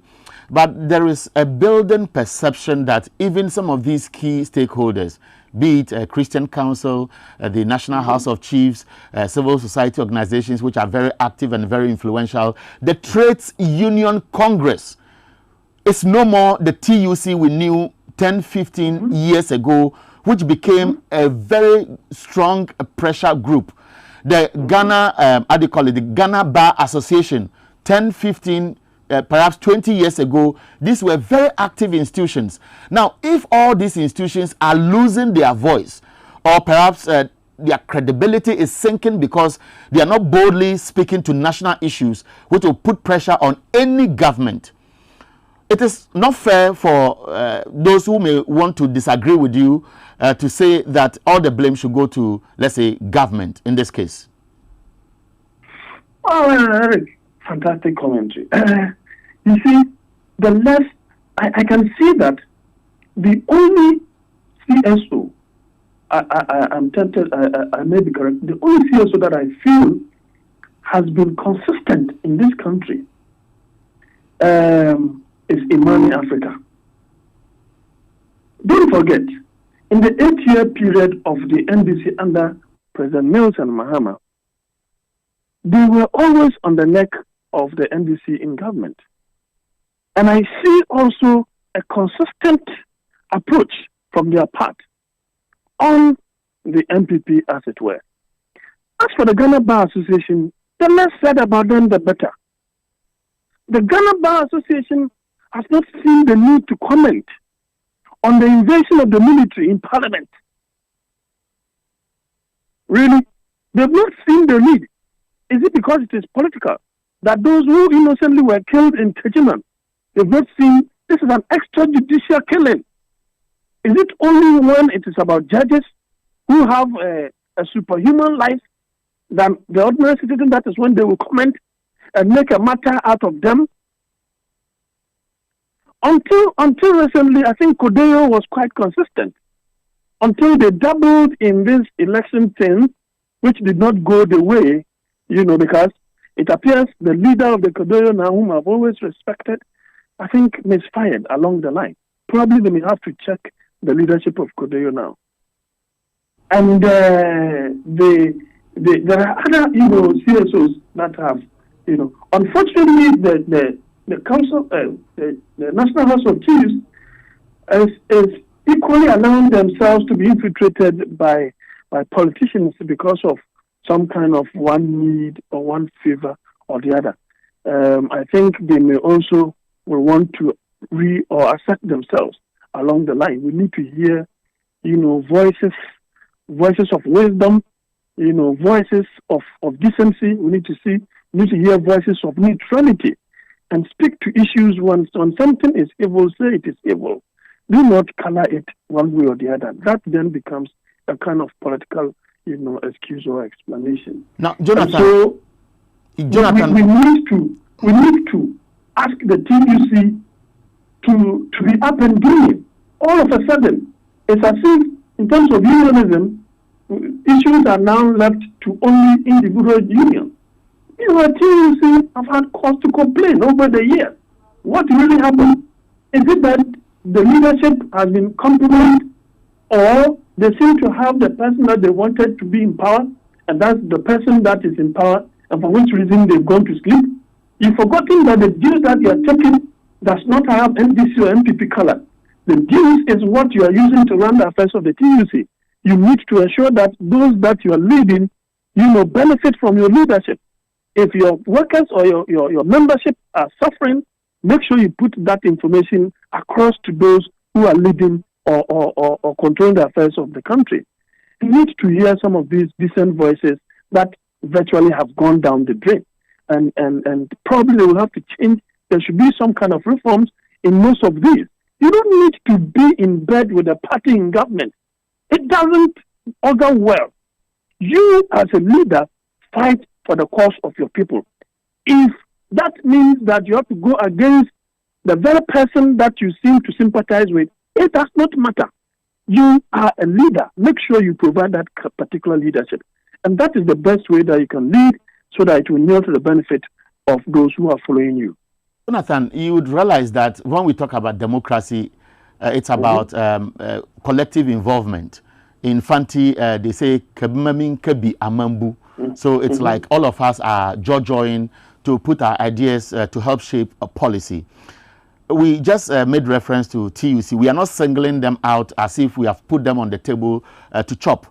But the TUC is made up of human beings. These are workers who have come together to elect leadership.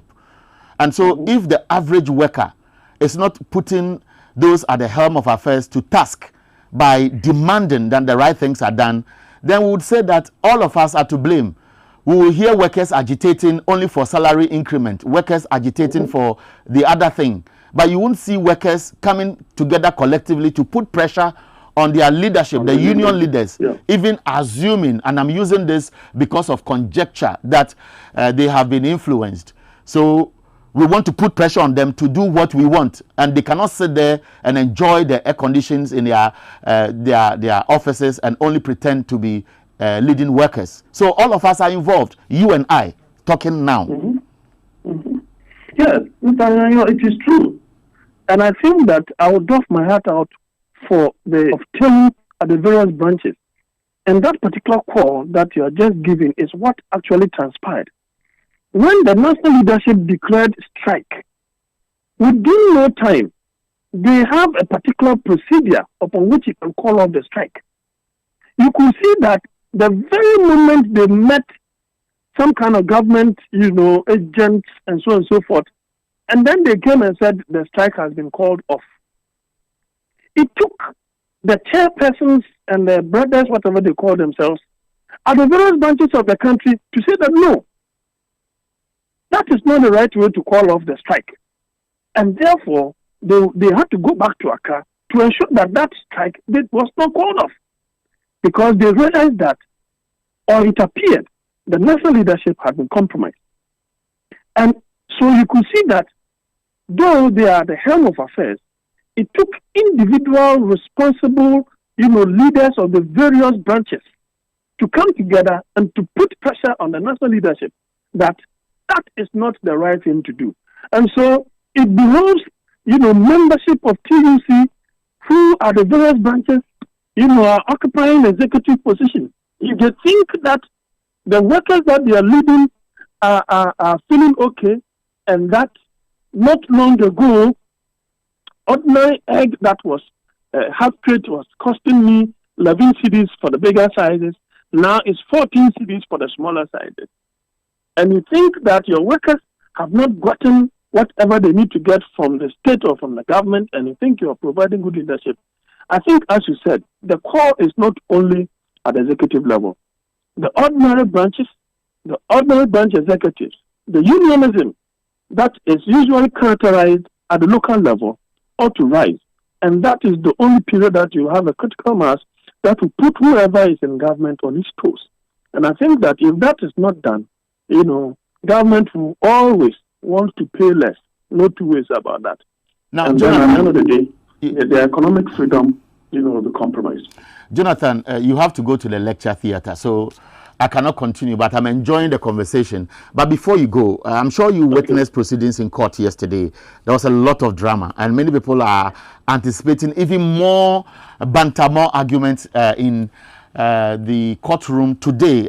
I'm hearing that the EC chair is likely to take the witness box. Now, from what you have witnessed and what happened yesterday, the press conference held by the lawyers representing the two main sides, NPP, NDC, what is your wrap up this conversation? Well, Eric, I am taken a little aback by both sides, especially when proceedings in court are over, and especially from the NPP side. Maybe from that side, maybe because those who have been cross-examined are from the petitioner side, and so they seem to always be quick to more or less judge that things are going their way, And my observation is that I don't know if the judges are listening. Don't they feel that some of the comments, after the proceedings, tend to be prejudicial? Can they cite, because some of the comments are quite prejudicial, if you ask me. And I'm not happy with some of those comments. But if you ask me, Mr. Asiedun Katia exhibited himself so well, if you asked me, and people felt that he ought to have given their figures. They don't seem to know the kind of trend Mr. Asiedun Katia is putting out there. The figures that ought to be interrogated is that request that they've put before the first respondent. Bring your document, the document upon which you made that declaration. Bring that and let us see. Because even if MDC has their own figures and NPP also have their own figures, it does not matter. There is the institution that has been officially mandated to do so. So if the first petitioner, if the petitioner is claiming that nobody won, and you're asking him to bring his document or the figures that show that nobody won, he will not. The figure that they are relying on is that which has been given by the one authorized to do so. And that is the first respondent. And it's a very clever way of answering that question that people think that, then it means they have lost the case. They don't have any figure. And no. And secondly, if you listen to what the way he exhibited himself, I think it was a creditable way of displaying. His responses were apt. And he virtually knew what he was doing. So all attempt at discrediting him, which is the job of the lead counsel of the first respondent, that ought to be done. I think that if I followed what Dr. Kwesi White said, the way and manner he answered his questions, they were really apt. And as you said, today is the day. We want to see how the electoral commissioner, Madame Jean Mensa, Mrs. Jean Mensa, will be able to answer questions that will be put before her. And that coming virtually the trend of the case, and as it were, who is likely to win the day. And so I think today is a good day. Everybody must be able to sit before the TV and watch, and let's see how proceedings go. But finally, the interjection by one of the judges was virtually impugning the integrity of the witness. And it more or less tended to exhibit some kind of bias. And I felt that it was not necessary. Probably you could have asked the question more or less, but not in a way to impugn the integrity, of the witness. Because to suggest that you have been given a work by the petitioner and you virtually left that job because somebody, not an ordinary person, and don't forget that all these things have their circumstantial, evidences and information that are there, material evidences that are there. That is the basis upon which the two probably left to the petitioner to to deliver that particular information to the petitioner. And remember that yesterday, the lead counsel of the first respondent virtually tried to poo-poo the fact that they left their laptops and other things, their vehicle and other things, that these things were not true. If you see the tape that is also on the social media, in which on Metro TV, Paul Ademotre and the chairman of the campaign committee, or the campaign listing of President Akufo-Addo, Mr. McMenu, he agreed. He virtually corroborated that information long before even what happened yesterday. And so there is information abound to the credibility of the witness, Dr. Kpese White, and the kinds of things that he said in court yesterday.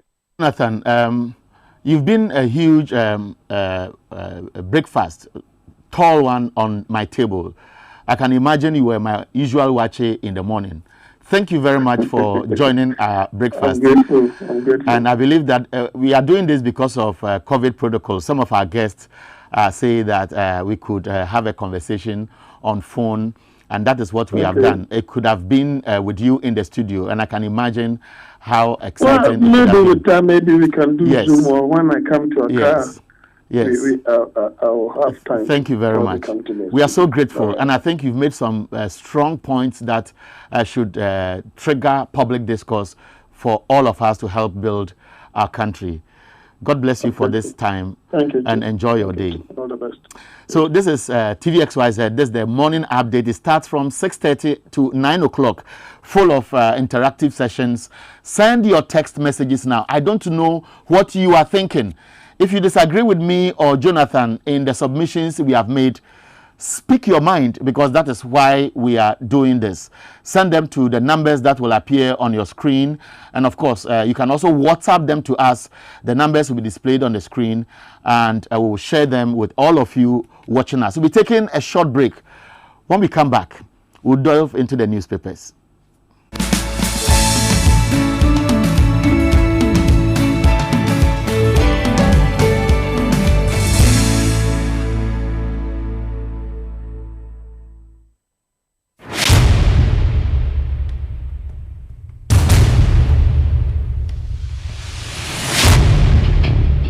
The average human body mass should have at least 60% water for optimal performance in any physical or mental exercise.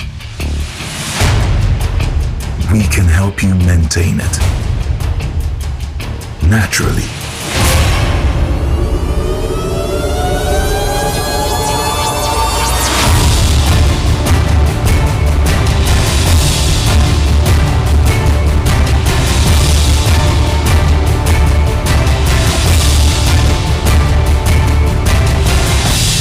X Natural Mineral Water. Simply natural.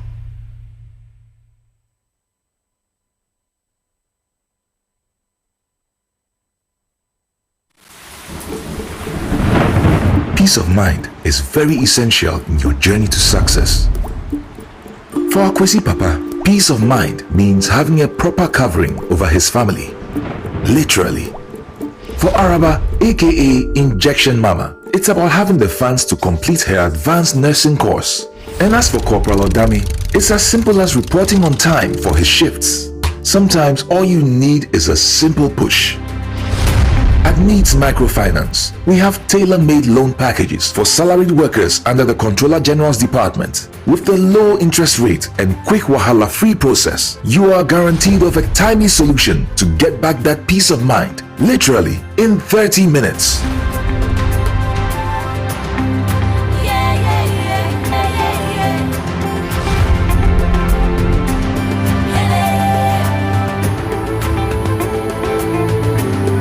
Needs Microfinance. Growing with you.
Welcome to AutoCheck Vehicle Diagnostic and Licensing Center.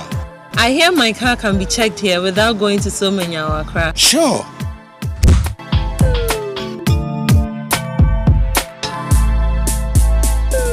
Check, auto checks. Check, auto checks.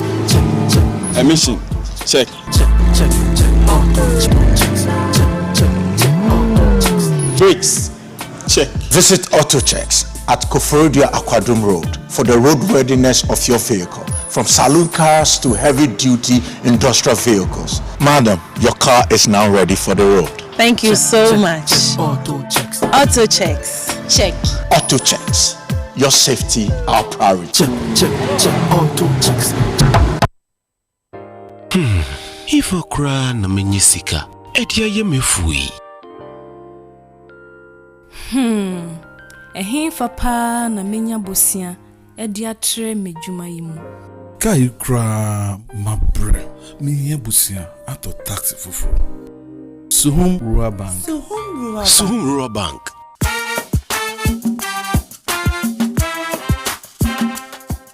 Yemamu akwa baba Suhum Rural Bank. Ye won hyehyɛ ahodo bi te sɛ gadifo abosia, ekokro bosia, susu account, and that's all our savings account. Me bada chain savings account, and then the keka ho. Suhum Rural Bank was 03422919896. Now one so to miaka say.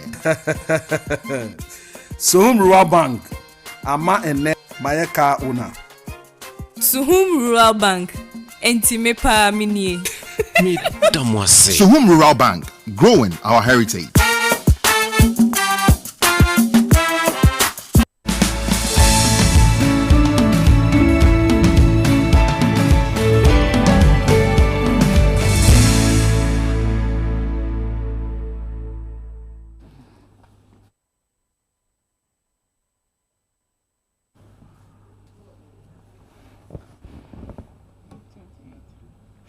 Welcome back. This is TVXYZ. The program is Morning Update.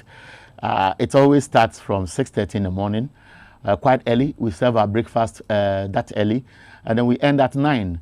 And all you have to do is to follow us. I've told you, if you were watching us in your home, in the comfort of your bedroom or the hall over breakfast, and you have to drive to the office, you can continue following us on Facebook, either on Wazor TV or TVXYZ. Just buy a device, put it in your phone, and then even if you are not watching the show, you can hear the conversation. And most of the guests we bring in the studio are also very frank with their observations. And our wish is that collectively we can help to shape public policy. We've just been talking about the Supreme Court. We've talked about COVID. Now we are moving towards another interesting area. The Supreme Court will be continuing its public hearing today, and then many people have been witnessing what goes on in the court as far as the cross-examination is concerned. The examination in chief has not started yet. We are hearing that the EC Chair, Jean Mensa, will also take the witness box possibly today. And yesterday there was another application filed by the NDC's petitioner, that is John Dramani Mahama. They are demanding that the Supreme Court gives them the permission to get from the EC details of the coalition forms from the constituency to region, all those documents. This is about the second time they are chasing this particular application. Now, we don't know how the court is going to respond to it, but yesterday the court told the counsel for the EC, the counsel for the president, to file their response by the close of day yesterday, and I'm sure that has been done. And so all eyes will be at the Supreme Court to follow proceedings, and TVXYZ will be bringing them to you live. Nana Bena is here with me. We're doing the newspaper review segment. Today, unfortunately, you may not see our guests in the studio because some of them want to go strictly according to the COVID protocols, and they want us to do some. Nana Bena, how's it? Not bad. A lot of things to chew. Yes. Which one excites you? Two of them. Mm-hmm. COVID and the court. And the court. Yes. The court, what is standing out from what you have been observing?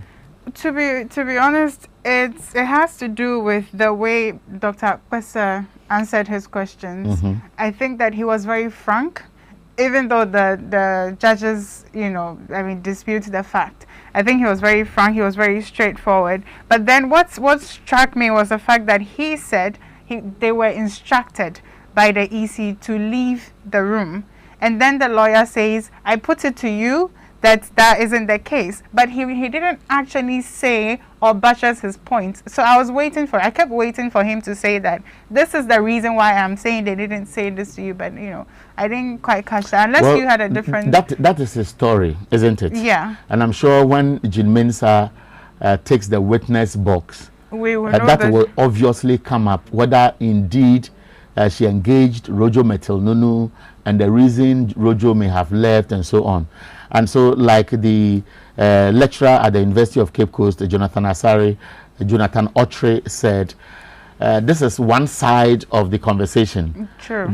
So far. The counsel on the side of the respondents are engaging the witnesses on the side of the petitioner. Mm-hmm. And so the story may be different. And so MPP lawyers will have their own opinion that will be shared at press conferences. The NDC lawyers will also have their own position to be sharing. True. Or they share at press conferences. True. When the other side takes the witness box, we are waiting to see whether the rhetorics on the sides of the two will change, as Jonathan put it. But now, we want to listen to what the lawyers have been saying, and that will be coming up shortly when the team at the production side is ready. You wanted to say something? Yes, there's something I wanted us to talk about. It doesn't actually have a typical headline in our newspapers, but it still has to do with Akufo-Addo's appointment or selection of his members of Council of State without consulting the Speaker and Parliament in general. This brings other things to mind. Now, there was an issue with the head of security, Kandapa, modeling in his pajamas, etc., etc. And That's Ghanaians. an old issue. It is, but I'm trying And to it's build a point. one of you who did it. One of who? One of you. I'm trying to build a point here. I didn't want us to go there, but you build. I'm building my point. Now, when the issue came, Ghanaians were angry. They were asking for him to be removed from his office, etc. Now, Hawa Kumsin also, another issue, she started firing guns because she heard that certain members or people who were not part of her constituency were coming to vote. So she went there and started firing guns. These two people were taken out of office for a while. Then after the president comes to power now and he starts designating positions in parliament. And that's making nominations. Exactly. He brings them so back. You are worried about that? I am. Well, I am. Yes. I am. Especially with the Council of State election in connection to all of this. Now I'm asking myself, are we being pranked? What does it mean? It means that if he wasn't going to sack these two ministers, why didn't he straightforward come out to say I wasn't going to sack them? But he hasn't sacked them. Exactly. He brought them back after his election. We'll talk about that. I'm being told that Wisdom Hedejome will be joining us shortly for a conversation of conversations on proceedings in court. I want us to listen to the lawyers as they spoke to the media yesterday. The Minister Designate for Information, Kojo Oppong-Nkrumah, was also with the lawyers on the MPP side who spoke. I'm sure at this time we can listen to him. Well, the tape is actually being prepared, so Kojo Oppong-Nkrumah will be speaking to us briefly. And let's, and then we'll be also speaking to Adam Bona. I'm told he'll be ready any moment from now. Adam Bona is a security analyst. You remember yesterday, the NDC side went to visit one of the victims of the Ayawaso West Wuogon violence. And there were several issues that came up. One of them is complaining, but I believe that we want to look at the Emil Short Commission. Is the report recommendation being implemented? I'll tell you more when we come back after this break.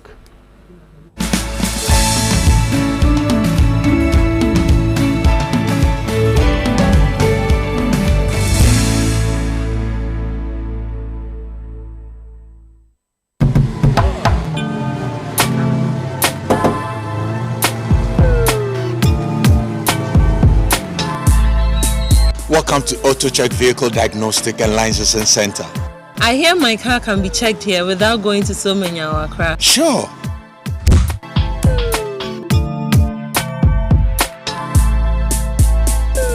Check, auto checks, check, auto checks, check. Emission, check. Auto checks. Alignment, check.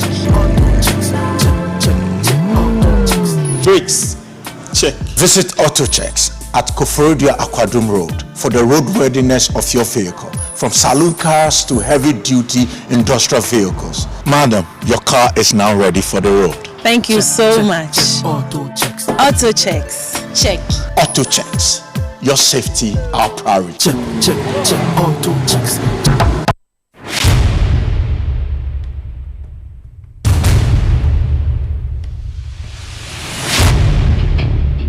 The average human body mass should have at least 60% water for optimal performance in any physical or mental exercise.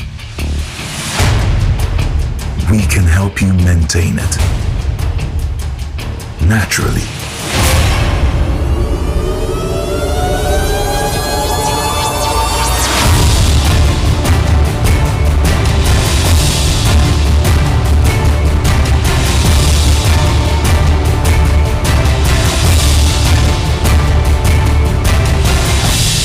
X Natural Mineral Water.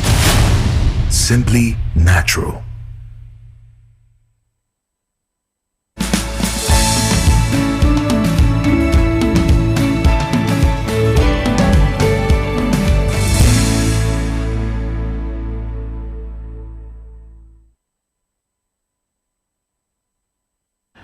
Welcome back. This is the morning update on TV XYZ. My name is Erika Hianya. I'm doing this with Nana Abena Sewa. She just left, and I'm going to engage Wisdom briefly. Nana Abena will join us with text messages, and then conversation will continue on some of her strong opinions as we all have the conversations. We've also told you that when you send your text message and we think that some of the issues raised need further clarification, we will call you and then have a chat with you. Wisdom, good morning again. Good morning, Eric. Yeah, you look sweet, though. Because I hardly see you sweet. Times change. Because you're always on the field. Times change. Times change. Yeah, when you have to go to court and you have to go and meet the judges who even you want to dress like them. If the lecturers must wear suits, who am I? Well, but you look nice in ash suit, white tie, and then your so white shirt and your tie to match with your trousers. So Eric, you just brought me here to come in. Oh, hey. At least people are watching you.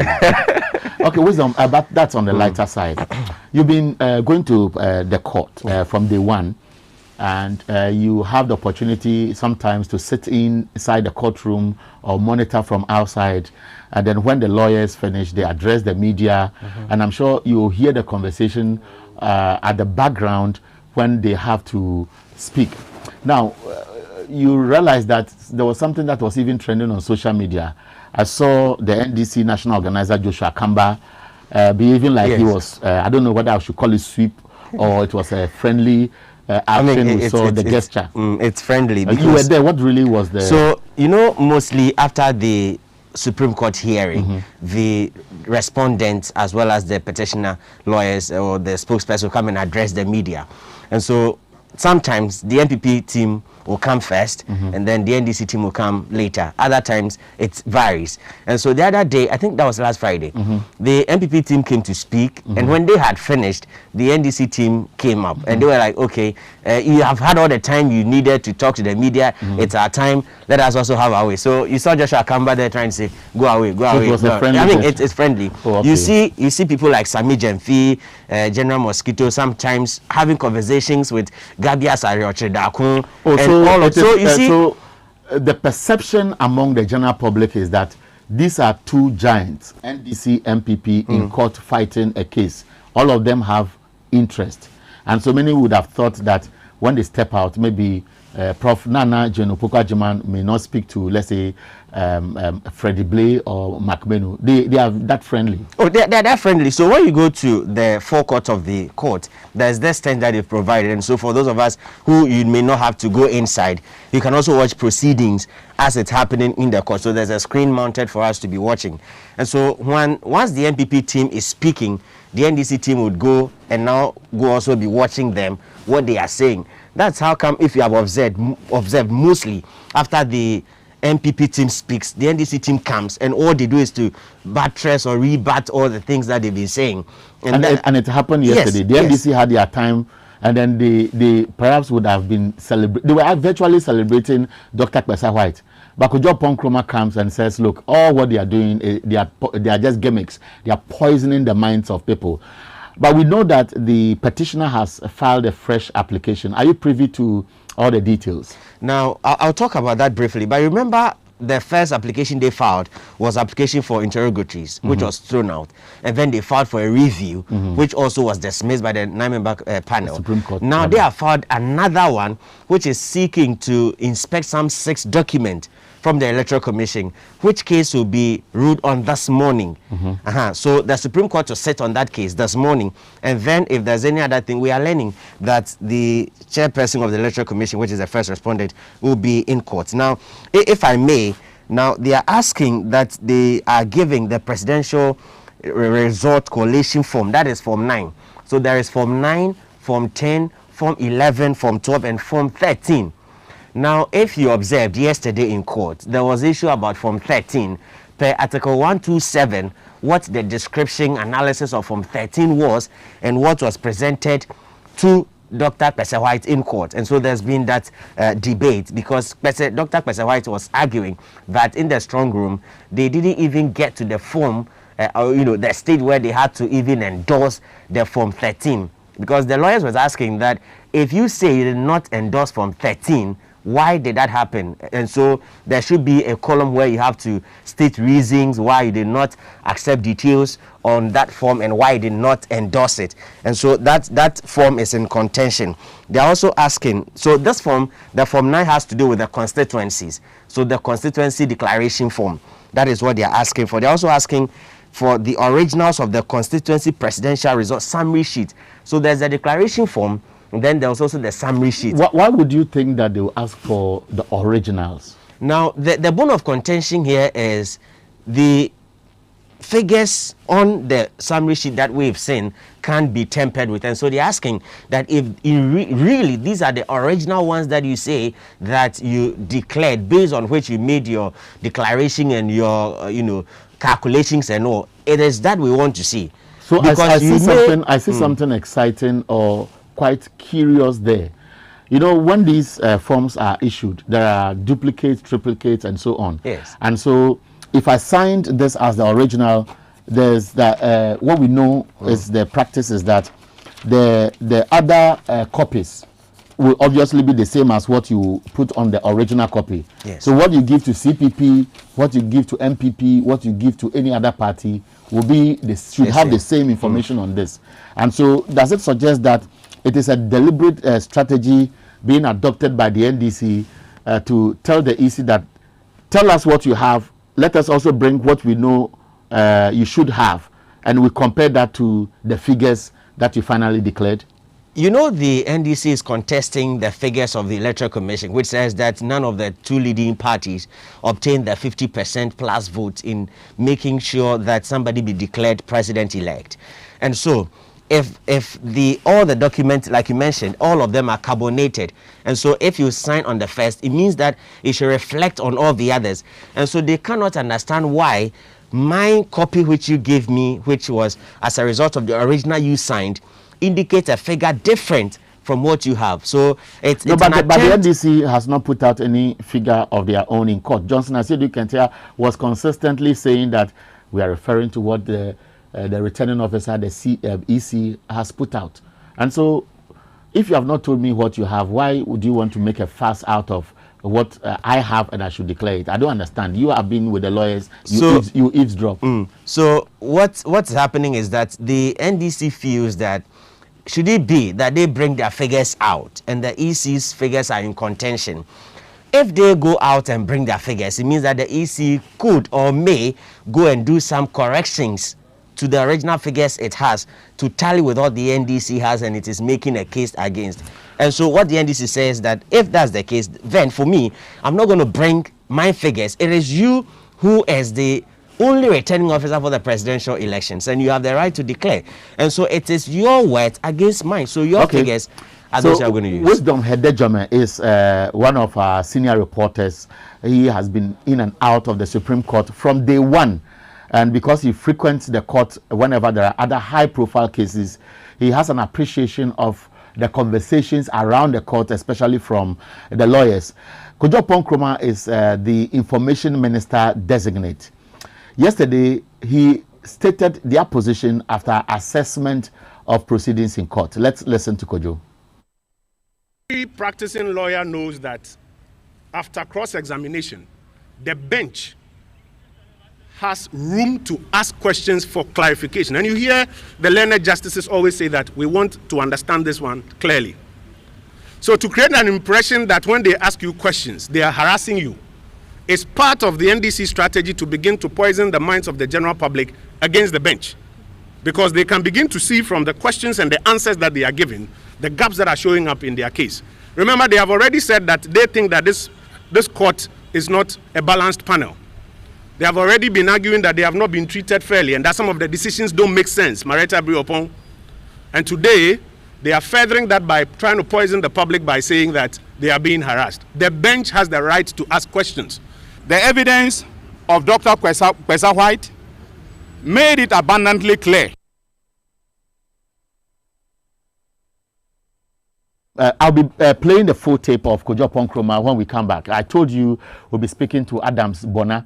He's on the line now. We'll engage him on a few issues regarding how the Emil Short Commission report has been handled, because there were some strong recommendations. and Adams Bona has also been very vocal on some of the fallout of the Ayawaso West Wuogon by-election violence. Adams, good morning. Good morning. Good morning to your listeners. Yes, Adams, we are happy that you are speaking to us. COVID is real, and all of us are trying to be very careful this time. I know you don't have much time now. Yesterday, in fact, just 2-3 days ago, marked the second year after the sad incident. What is your own initial comments? 2 years on, we have not had much on how some recommendations are being implemented. What's your opening comment on how these issues are evolving? Well, my initial comment would be that we lost one of the finest opportunities since independence to deal with political crimes and political thuggery in this country. It was one of the best moments I thought we should have probably ensured that right after the Commission's recommendations came out, the leadership of this country would have taken the bull by the horn and made sure that officers who were directly involved and those who were not directly involved but have been cited in one way or the other for being complicit in this whole, call it carnage, would have been punished severely. But unfortunately, it has been one rhetoric to the other. It's sad, sad to say that the young men who got brutalized, injured, some of them, have been incapacitated, were supposed to be entitled to some amount of compensation. But as we speak, my last checks indicate that nothing like that has been given to them. But you see, this shouldn't just have been a political decision. This should have been more of a decision that must be taken for the unity of this country. But unfortunately, probably, once again, we have looked at this as a country as something that has to do with politics. But you have young men who politics doesn't fit. You have young men who, because of the way we do our politics, were harmed by using state resources, both material and human, to kind of put them in this bad situation. And they spend money to put a commission together. Some of these commissioners have been elevated to, the superior courts as we speak. Okay, so it tells you the caliber of people who were, empaneled to be commissioners. So to that extent, I would have wanted to see that we bring some amount of closure to this whole thing by ensuring that the right thing is done. But unfortunately, nothing has been done. I believe, let me be sincere, and I hope members of parliament from the side of the NDC are listening, that Honorable Kojo Oppong-Nkrumah, I think the first anniversary of the of that particular Ayawaso West Wuogon carnage, after the first anniversary, he made a statement and it was very categorical that the compensation has been paid to them. I think I stand to be corrected, or compensation was going to be paid immediately. 1 year on, I'm aware that compensation has not been paid. So I'm believing that when he takes his seat at the Verton, he should be told to go back and ensure that these compensations are paid to these people before he comes for approval, if there can be anything like that. Let's begin to take our leaders to task. Let's begin to question what they say. Let's begin to question what they don't do when it is in the interest of the larger populace and when it is in the interest of the very vulnerable in our society. So to that much, that is what I can say. Have been very vocal, especially with regards to how we bring this to closure. Last year, when we're celebrating the first anniversary, you spoke on several media platforms and made a lot of requests.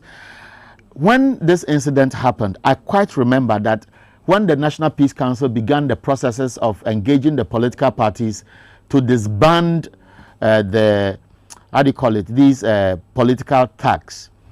The claim at that time was that if it is done, we are sure that these things will not surface during the 2020 elections. We saw the 2020 elections. We have seen several videos going around about the action of security agencies and personnel who were deployed. We saw guns fired, and we know how many people have died. Is it because the National Peace Council, for example, has failed to put its feet on the ground to ensure that the Milshot Commission report and the recommendations would be implemented and would have brought us a different picture all over, rather than what we saw in the elections? Well, what I is, that the National Peace Council is not an authority. It is just an advisory body. And so sometimes I pity them when they are caught in some of these controversies. But I was expecting the National Peace Council to engage the executive, to engage, the powers that be, and let them know that if for nothing at all, even if you are not going to punish some of your own, but those who, were caught in this whole carnage should receive their compensation.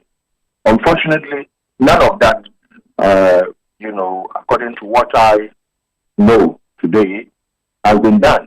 And so as far as I am concerned, if you know, the person who actually superintended over the infamous, what's the name, vigilantism and other offenses law, who made sure it was passed into law. My own good friend, former member of parliament, Ahmed Banda, he himself became a victim of vigilantism in his backyard. A water body was, defied, right? Where they slaughtered a sheep and poured, alcoholic whatever schnapps into a river, saying that they are cursing him, they are doing this. Was anyone punished? What would constitute an act of vigilantism than that? Nobody was punished. Eventually, he himself lost at the primaries. And what happened? And so mine is that when I was actually invited to make some proposals for that particular law to be fine-tuned. But I refused in principle. And my refusal was based on the fact that it was a bogus law. And I still stand by that, comment I made at the time that it was one of the most bogus laws this country would ever pass. Because you and I know, why have we seen the surge in COVID-19? We've seen the surge in COVID-19 because in one breath, vigilante groups decide to go on demonstrations and they are not arrested. Is it Kandahar or something? In Tamale, a week ago, took over the DVLA office. Who has been arrested in that, Dastali Act? Nobody. And so as far as I'm concerned, you know what? Until such a time that probably we would have a government who would ensure that issues of vigilantism is put behind us, once and for all. It's going to be difficult today.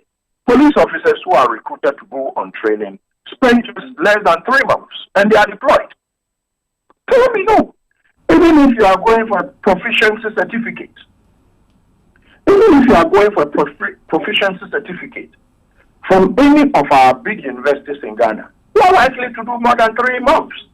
You are spending less than 3 months as a recruit, and you are, as you are deployed, that you have been trained. Tell me, if some of these people are not, vigilante officers, or call them whatever, you will not be doing that. And so mine is that, this issue of vigilantism is deep-seated than those of you probably in the media would know. Okay. Those of us who work closely with the security agencies. The agencies would tell you that sometimes it's not everything you want to, because for security reasons, you can talk on these things, on the surface, but you can't go deep into it because it will turn things upside down. So as far as I'm concerned, I would want to see a situation where, the recommendations. I said, what's the name? The guy who slapped, what's the name? Sam George? Sam George, was provoked. And I would have wished that the executive would have distanced itself from there. Somebody supposed to have been reprimanded. And I said that to reprimand is vague.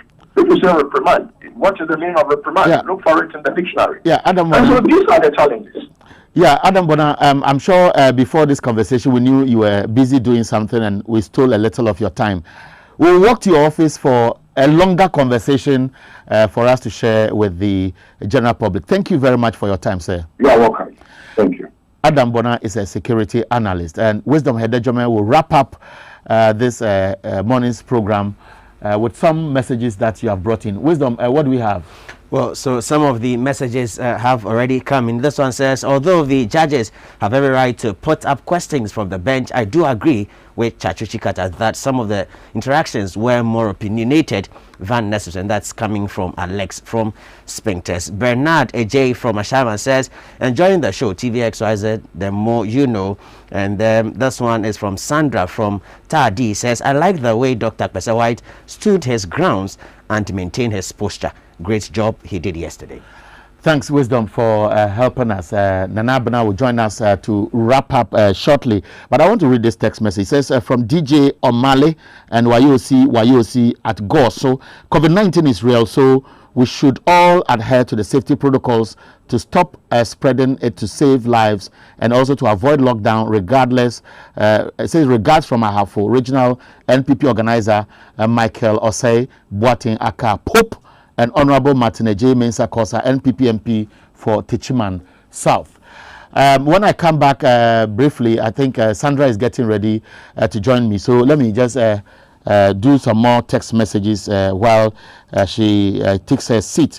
This one says, OPK, go. So some of the members of NDC legal team on the election petition are saying that they want reforms, and it shows their petition has fallen flat, and much ado about nothing. So visionary and competent Nana Akufo-Addo was duly elected by Ghanaians, and nobody can change it. So Nana Akufo-Addo Twaso, regards to Honorable Martin J. Mensah Kosa. This one said, my name is, he says it's ABS, is the Bono Regional NPP Director. Time is up. Today, you've been going in and out, in and out. I know. I've been giving the guys the stage. We are taking up the show. Today is Wednesday. Yes. Will you take me out? Where would you want to go? I like food. So wherever you can serve me, I'm okay. Okay, we'll go to Can we go to your house? On that note, it's been a very wonderful show this morning. Yes, of course. Eric, you've done a good job, and Wisdom too. And also you out there who kept sending in your messages, you did great as well. This has been the morning update on TVXYZ. My name is Nana Abena Sewa. I did not do this alone. I did this with. I am Erica Hianyo. See you tomorrow at 6:30.